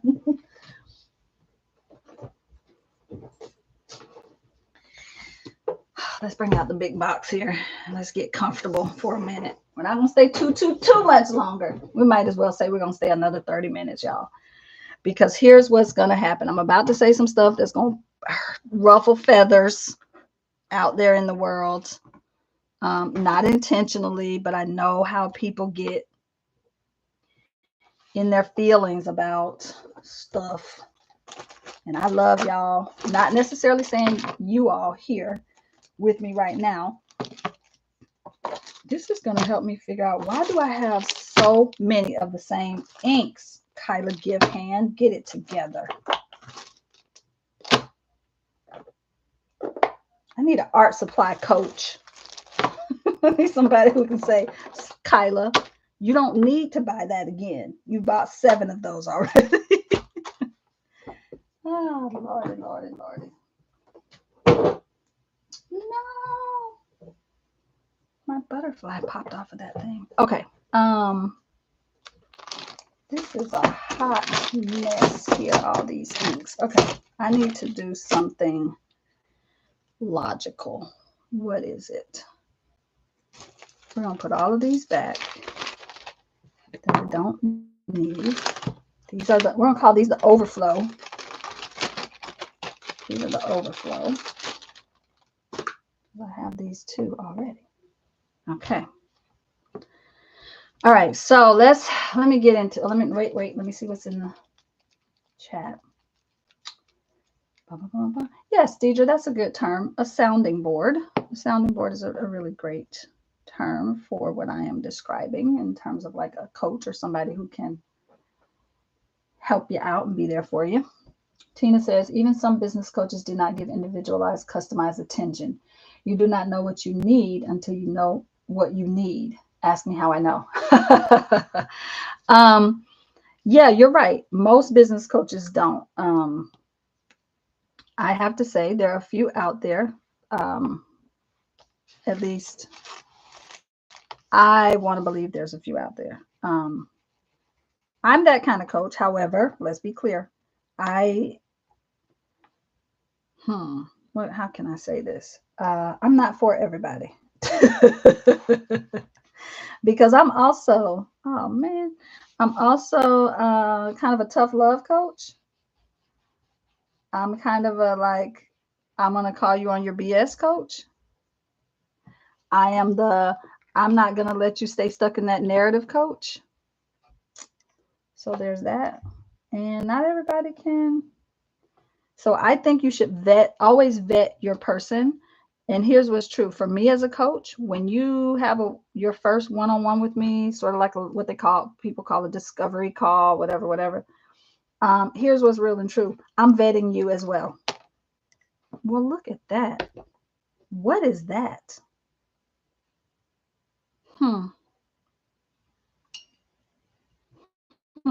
Sorry, y'all. It just had I've never seen a lid do that.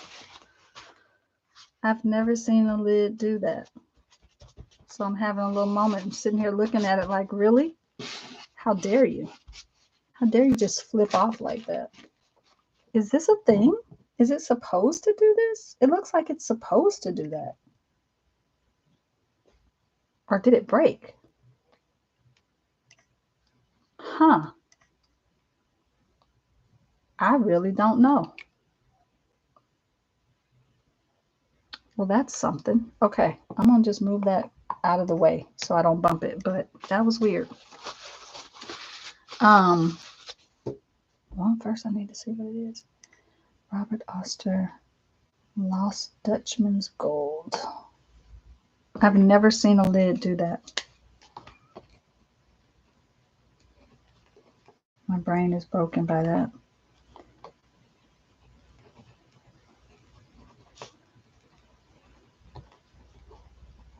Yes. Okay. So what I was saying is, I'm kind of the one that's not going to let you keep staying stuck in your story. And I'm the kind of coach that fires clients. I'm the kind of coach that says, you have come to me 5 times in the last X number of months without doing your homework, without doing the things you said you were going to do, without following through, and after a while, I'm just like, I don't think you really want to be doing this. So don't keep giving me your money. I don't want to just take your money because you're not doing what you're supposed to be doing. You're not holding up your end of the bargain here, right? Like, I'm staying aware and attentive to your business and what you're doing, and you're not. And at some point, I got to cut my losses, right? Because that gets frustrating for me. Now, I know there are coaches out there who will just keep taking people's money and keep, the person's not making any movement, not doing any. Yeah, I'm not that person. Let's be clear. I am not that person. So yeah, I think there are coaches out there who do that, who specialize in that. Sometimes they don't call themselves coaches. Sometimes they call themselves consultants. Sometimes they call themselves business managers, right? So you might also have to look at the naming convention that people are using, because that might also be a thing. I'm so bothered by that ink lid coming off like that. That is bizarro world to me. Tina says, giving that tough love is what can help the client work through the inside stuff quickly. Not letting folks stay stuck is a good thing. Yeah, I agree, but I know that that's not everybody's. Some people want to stay stuck in their story, Tina. I see what you're saying, but some people like being stuck in their story. They don't want anybody calling them on it. All right, these are all the same. Okay, yeah, I got a lot of repeaters here, and I think I know why. I think this is probably when stuff goes on sale in certain, and they have like little ink sample sales. I buy a bunch of them.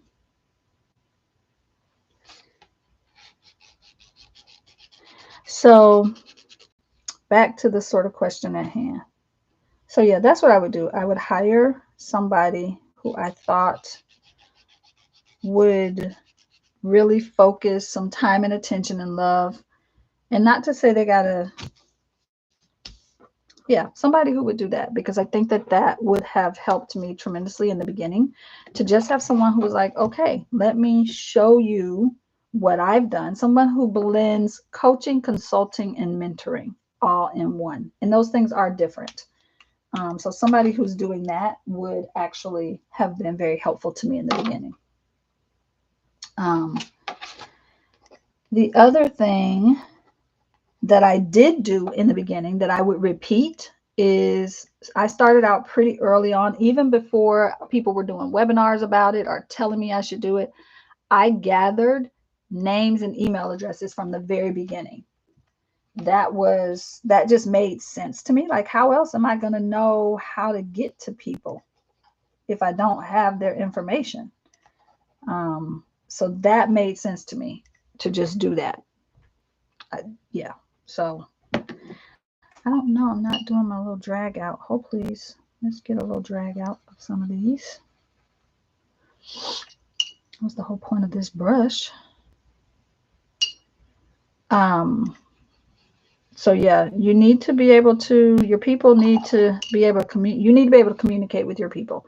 So whether that's people who are buying things directly from you or who are receiving a service from you, whatever it might be, there needs to be a way for them to get to you and for you to get to them. Right. So I knew pretty early on that I needed a website. I had a website. I mean, I bought my URL of my name before I even, I don't, a long time, because your URL is like real estate. It's like buying a piece of land. You don't have to put a house on it as soon as you buy the land, but you need to buy the land, right? So that's how I think about websites, URLs. A URL is just a piece of land. It's a piece of property. It's real estate. Buy your land. You don't have to put a house on it. Putting a house on it would be like building a website on that URL. But get the URL as soon as you, like, even if nothing else, you should have your name. And now for those of you who have names that are very common names, that might be difficult. Obviously for me, it was not that difficult because, well, not a lot of people in the world call Kiala Givehand. In fact, I'm pretty sure I'm the only one. Pretty sure. I can almost be 100% sure on that. I'm the only Kiala Givehand. Okay. So it wasn't difficult. So I got that. I mean, as soon as we got married, pretty much. So I've had that for 20 years. My maiden name I also have, and I've had that one since you could get URLs, I think. That long. So you can tell I have abandoned doing two. Just feels easier to track one at a time here. See, sometimes you got to self-edit. And be like, yeah, the idea is good. This looks a lot like that one up there, but I can see where they're different. But they sure do darn look like the same.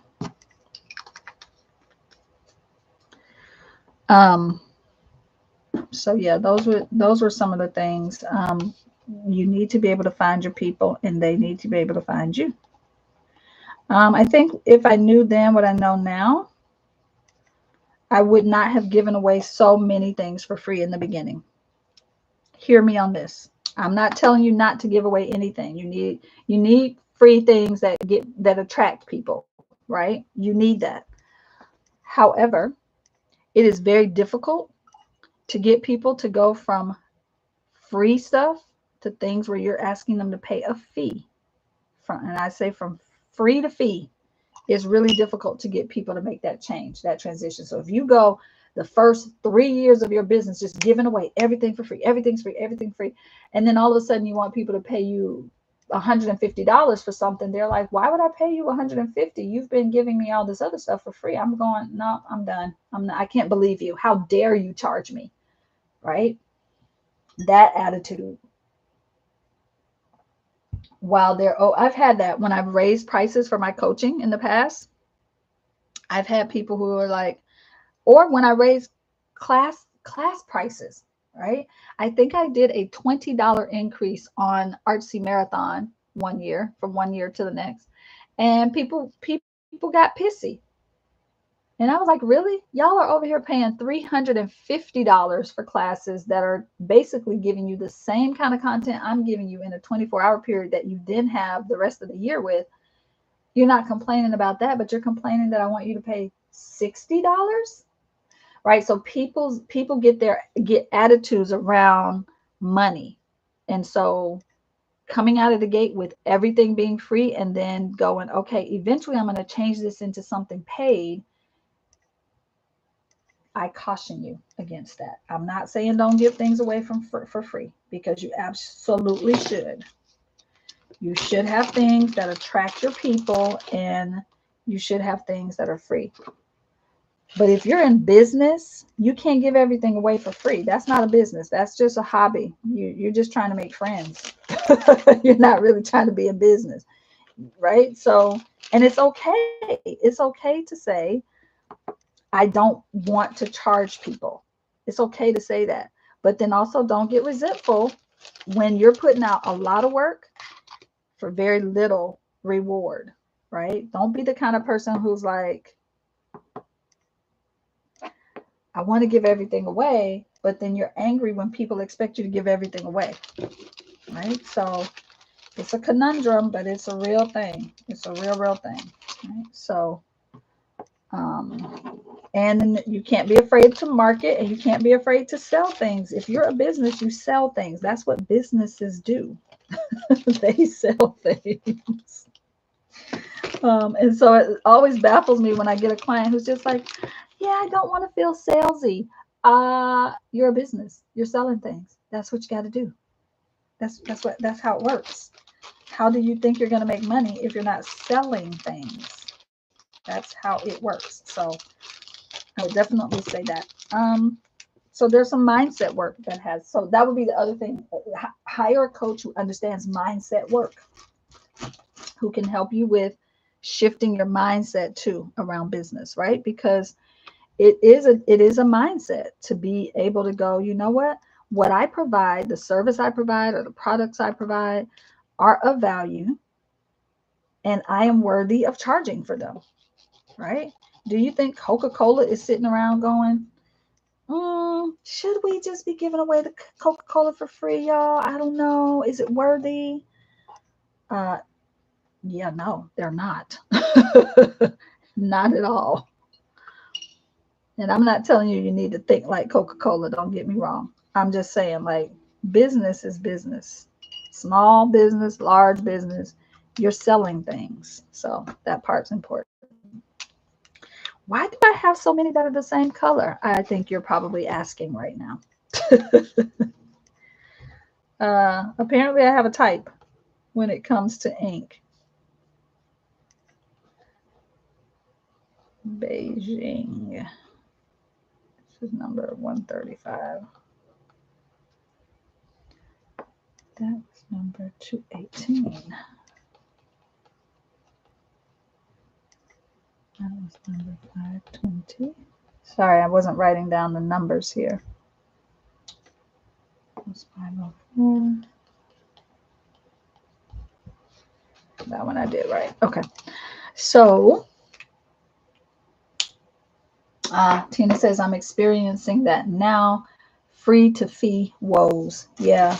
And then, just I caution you, like, don't make the mistake of feeling like you have to apologize to people. Like, I'm sorry, I'm charging $30 for this. Or I'm sorry, I have to charge you for this. Or I'm like, don't do that.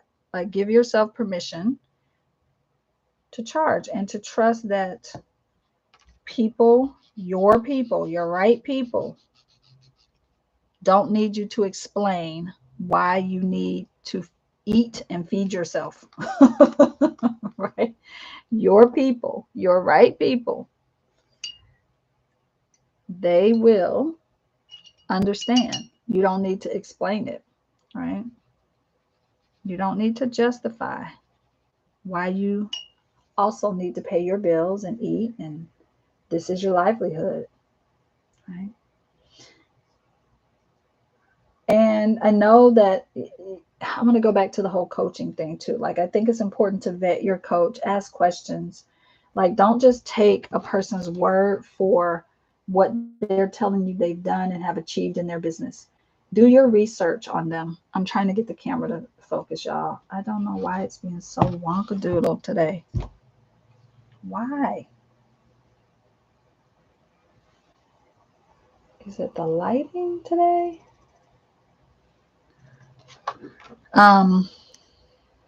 Going back to the vetting of a coach. Be mindful when you are, be vigilant, I want to say, when you're hiring a coach. It is okay for you to ask them questions about their business, right? If they don't want you to ask them questions, if they're not willing to say to you, to answer your questions about their business, like in a discovery call or whatever, like that would make me a little itchy.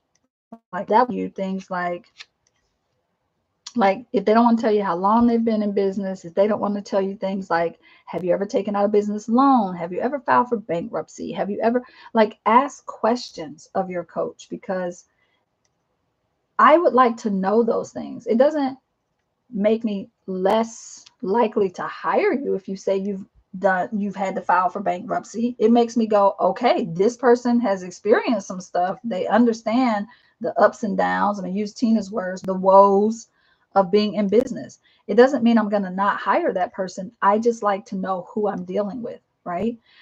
Ask your business coach questions like, are you self-sufficient in your business? How long did it take you to become self-sufficient in your business? Right? Because there are a lot of business coaches out there who will tell you, oh, you can do this and you can do that and you can do this. But they have a husband, spouse, partner, wife, who works a full-time job, who really is taking care of all the major bills that they have. And the money this person is making is just like their side money, right? That matters. Knowing that matters, right? Because if you're coming in and you are like dire straits, I need this business to survive. I need this business to make money. I don't have a backup. I don't have a cushion. I don't have a savings. I don't have a, like, if that's your situation, you need to know who you're dealing with. I think that's important, right? So I always find it interesting when I come across coaches, and this is not me throwing shade. This is just me being like real talk. Like, I'm not telling, there are months in my past as a business owner where I said, name it, we can buy one salad and split it for the next 2 weeks. That's what we got.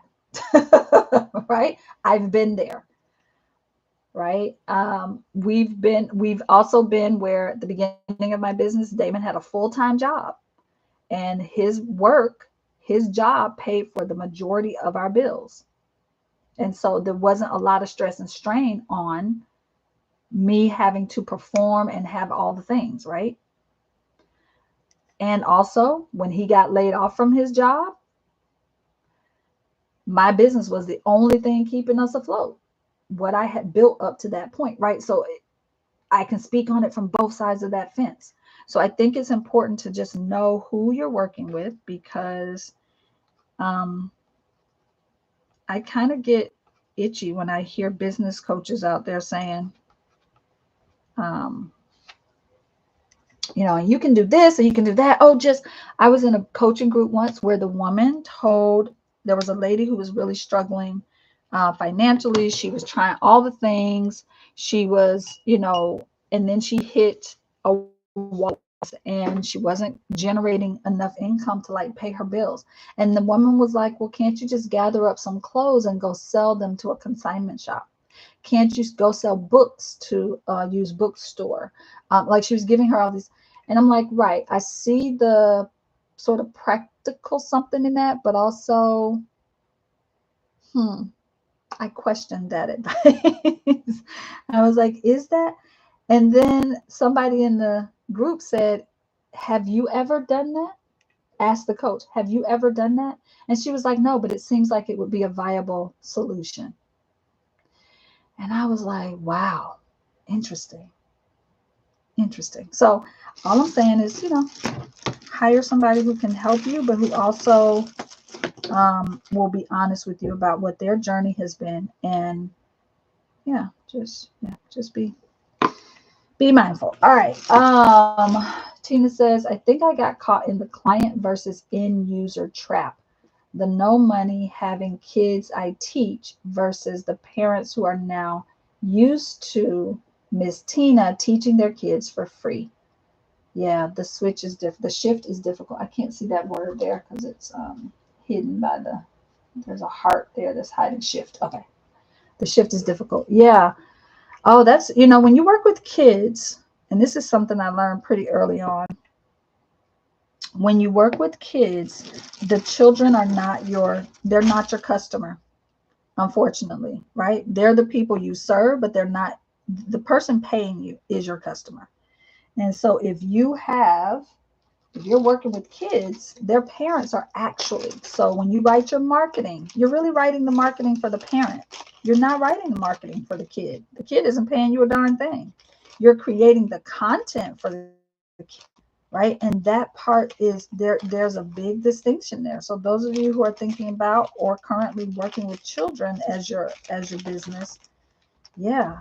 Or if you're doing like working with organizations who service kids, right? The organization is your client, is your customer, not the kids. You're building content for the kids, you're teaching the kids, but the kids aren't paying you.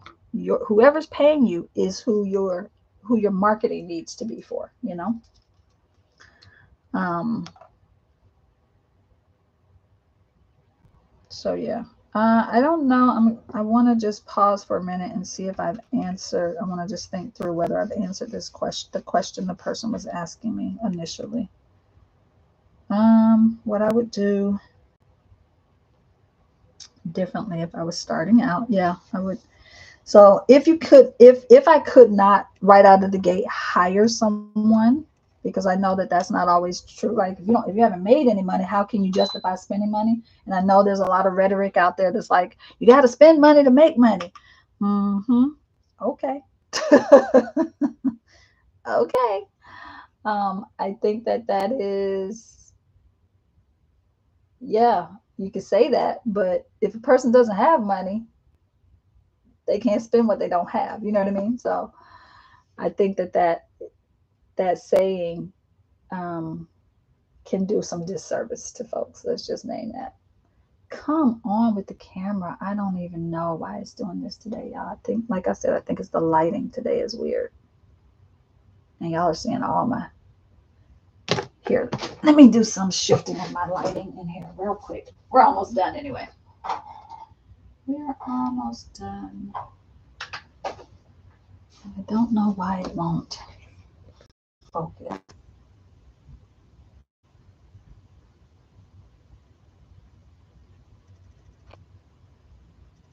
Gracious. So if I couldn't afford right out of the gate to hire someone to help me, I would definitely I would keep it really simple. I would get a PayPal account, um, and I get a PayPal account. I would, because that's free. It doesn't charge you to get a pay. It doesn't cost anything to get a PayPal account. Um, and I would keep it really simple. I have seen people sell beautiful courses using just Google Docs. Can somebody tell me why the camera keeps doing this? Like, I know I've got white paper down here, but goodness gracious of life, it's about to drive me over the edge. I'm going to do 2 more swatches and then I'm going to be done because this camera's going to drive me bananas. Let's see. Thank you, Stephanie. She says, don't know if it will help you, but I have a Zoom drawing teacher that always keeps a key or coin on the desk for the camera to constantly focus on. Let's try it. Do I have a key or a coin?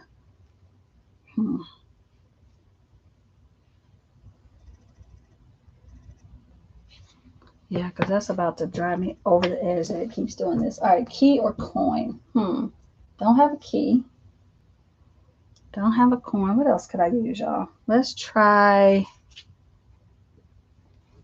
Could I use? Could I use that? I'm gonna put that there and see if that helps me out. Thank you, Stephanie. All right, I'm gonna do 2 more here, and then we're gonna call it done.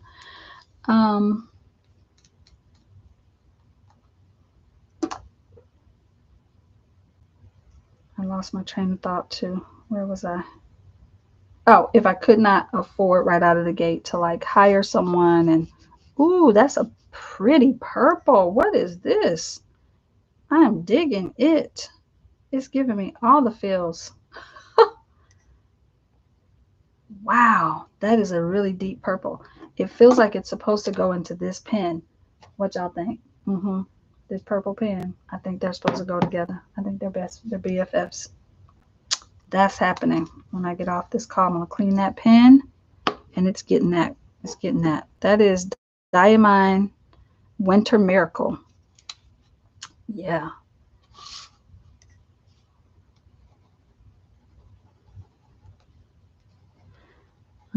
So I get a PayPal account. Oh, I was saying that I have seen people like in the last 4 years, 3 or 4 years, I've seen people do a thing where they sell a class without a website, without having all the big fancy things, right? They they will get a Google Doc, lay out their whole sort of marketing information, like here's where it is, who, what, when, where, why, right? Here's what it is. Here's what you're going to get. Here's how many, whatever, whatever, whatever. And here's a link to PayPal. And the person then pays them on PayPal. And they just say within 24 hours, I'm going to send you all the information you need to get on Zoom, or maybe it's a free whatever. I've seen people sell classes on Etsy, right? There's a lot of ways that you can keep it really simple in the beginning. Because here's what's also true. I don't believe that you should put and invest a lot of your money into building a business until you know that that is really the business you want to build. Right. And that's another piece of advice I wish I had in the very beginning. I think with my editing company, it was low maintenance, low energy. I had a website, but I also have a background as a computer programmer. I was on that first group of people who learned how to code HTML. Like I knew how to build a website. I didn't need help with that. I didn't have to hire anybody. I hired somebody to do a logo for me. Oh, wait, did I? I feel like I might have done my logo like in Microsoft Publisher or something. Like I think, again, I used what I had. I'm kind of resourceful and scrappy that way, y'all, which I know many of you are as well. And so I don't think that you have to have all the bells and whistles when you come out of the gate. I think you can start small. I think you can keep it simple. I think you should, before you invest a lot of money into building a business, you should know that it really is the business you want to build and that you really do have the wherewithal to build it. If you have products that you're selling, I would say, I know people have their feelings about Etsy, but if you don't have an audience, Etsy gets you an audience, right? So even if you start on Etsy with the intention of transitioning away from Etsy because you don't, like them or whatever, I think Etsy has a built-in whatever for you. However, there's a strategy to Etsy. So if you're going to use Etsy, at least take one class on Etsy, right? Because there's strategy behind it. There is. It's not as easy as like, oh, just put yourself on Etsy and they will come. No, no, no. No business works that way anymore. You cannot just build it and they will come. You do actually have to put some work into it. Okay. Let's see, what else am I seeing here? Tina says, I really appreciate these questions. I have learned these answers now, which I knew 10 years ago. I know now. Yeah. So that part is, yeah. So just to do a quick recap, because I know it's kind of scattered there. If I had some money to invest in my business in the beginning, and I was solid on what I'm doing, I would hire somebody who is a dedicated, who's going to work with me on my business, who's going to zoom in and look at what I'm trying to do, who's going to really, be with me to help me do that. If I didn't have money to invest in like a coach, a mentor, a consultant, like somebody to help me sort of lay my foundation, I would start simply, right? I know as creatives, we have these huge ideas, and oftentimes we come out of the gate with these big ideas. Oftentimes we get this, what I call the iffy syndrome. This is my own little terminology, the iffy syndrome. Oh, if that person can do it, I should be able to do it. If they do it, I can do it. If I have that they have, I will be successful too. The iffy, the like, if, right? That trap of seeing, oh, look, everybody's doing an art summit. If I do that, I too will be successful. Oh, everybody's running a membership. If I get a membership, I will be successful. Oh, everybody's doing Facebook groups. If I do a Facebook group, I too will be successful. Everybody's running ads on Instagram. If I do, right, like the iffy syndrome, like you're just going to if yourself into into debt, first of all. So there's that part, right, that I think is important to note, of like, how often are you trying to chase what you see other people doing, right? That part can also be a trap. So don't get caught up in that. Build a business that you love. Build a business that fits your lifestyle, not the other way around. I've said that before here, right? One step at a time, one day at a time, and know that there are no magic wands. You cannot just start one day and be an instant success the next day. I'm not saying there aren't exceptions to the rule. There are. But most people are not the exception to the rule. Most people have to build a business brick by brick, even metaphorical bricks. Okay. Thank you, Tina, for being here. Thanks. All right, loves. I'm actually gonna. Oh, let me say. So if I had money, that would. If I did not have a lot of money to invest, I would just do something really simple, like put together a Google Doc that I can share with people, that has a link to PayPal. If I'm doing something live, if I have a tangible item I'm trying to sell, I would use some of the free platforms like Facebook and TikTok and Instagram to try to help me garner, right? I also, when I was trying to sell the Mixed Media Inspiration deck, y'all, I sent out free decks to people in exchange for them sharing a video on their YouTube channel or their blog or their whatever, right? Don't be afraid to ask other people to market for you, to help you, right? In exchange for something, obviously, right? Because they were also getting exposure to everybody else's list and all the things, right? So all of that is, I think, what I would sort of come back to and sort of point you towards. Okay. I hope it's helpful. I know it's not like full on step by step what to do, but I think keep it simple in the beginning. Unless you're going big, some people like to go big or go home. So if you're like, nope, I'm going to get a $500,000 loan, I'm going on Shark Tank, I'm going to, like, if you're of that mindset, then that's a whole other thing. And that's the last piece of advice I'm going to leave you all with. If you are getting help from someone, get help from somebody who truly understands not all businesses get built the same way. Not all business gets built the same way. So the person who's trying to, knowing that person's vision, knowing what your vision is for your business is really important, right? Everybody who's out here saying, come, let me show you how to make 6 figures, 7 figures. What if that's not your vision? What if your vision is to make $12,000 a year to just be able to travel because you have someone at home who's making enough money to take care of all the other things. And you just want to make enough money for y'all to be able to travel and do extra things. Why would you then turn around and try to build a business that's a 5-figure business? Not everybody needs to build a 5-figure business. Not everybody wants to build a 5, 6, or 7-figure business.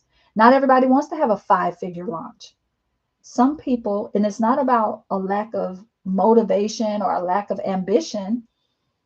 Some people just like, that's not my purpose, and that's not what I need. And so build a business that fits the lifestyle you want. and the lifestyle you have. Because yeah, you could go out and say, you know what, I want to build a 7-figure business. It also means you're going to have to change a lot of things potentially in your life to build that 7-figure business, right? So you got to just be aware of all the pieces. There's a lot of nuances, and I feel like I'm dropping a lot of little things that are disconnected here. But I want to circle back and just say, above all else, follow your heart. Period. Follow your heart. Build a business that you love. Build a business that you love, not one that you resent building. Okay? I love y'all. I hope you have a beautiful day. We got one more day. One more day. One more day. Tomorrow. Tomorrow's our last day. Stephanie, I think you're right. That Altoids little 10 is working. Tomorrow's our last day, friends. I cannot wait to spend it with you. We're going to do half and half. We're going to do half of our time here live on YouTube. And then we're going to switch over to Zoom and hang out at that place on Zoom. And if you're here live with me, I'm going to be doing some giveaways. I'm giving away some fountain pens, some inks. I'm going to give away a commercial journal and a handmade journal. And a couple other things. I'm looking around because I had put them in a little pile. I think I might even give away a couple of issues of Generations. I have a couple of issues left. So I'm just going to gather up a bunch of things tonight and make a pile. And I'm going to do some watercolors. I have so many freaking watercolors to give away. I'm going to give away watercolors.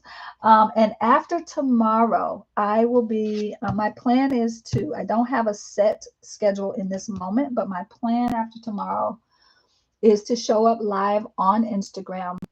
Not Instagram. What is this? YouTube, live on YouTube at least twice a month. That's what I feel I can commit to in this moment. We'll see. Who knows? Maybe I'm going to show up weekly. I don't know right now, but what I know I can commit to is twice a month at minimum. So thank you all for being here. Thank you for your enthusiasm and excitement and all of your beautiful messages that you send me, all the comments, all of the chatting in the chat, all the things. I do hope I get to spend some time with you tomorrow. Tomorrow's time is 3 o'clock, I think, Central. And so we'll go half the time tomorrow. From 3 to 4, we'll be live here on YouTube, and from 4 to 5, we'll be live in Zoom on my Zoom account. So I'm looking forward to hanging out with whoever can be there. Thank you so much. This has been a joy, a pleasure, an honor. See you tomorrow. Take care, everybody. Bye.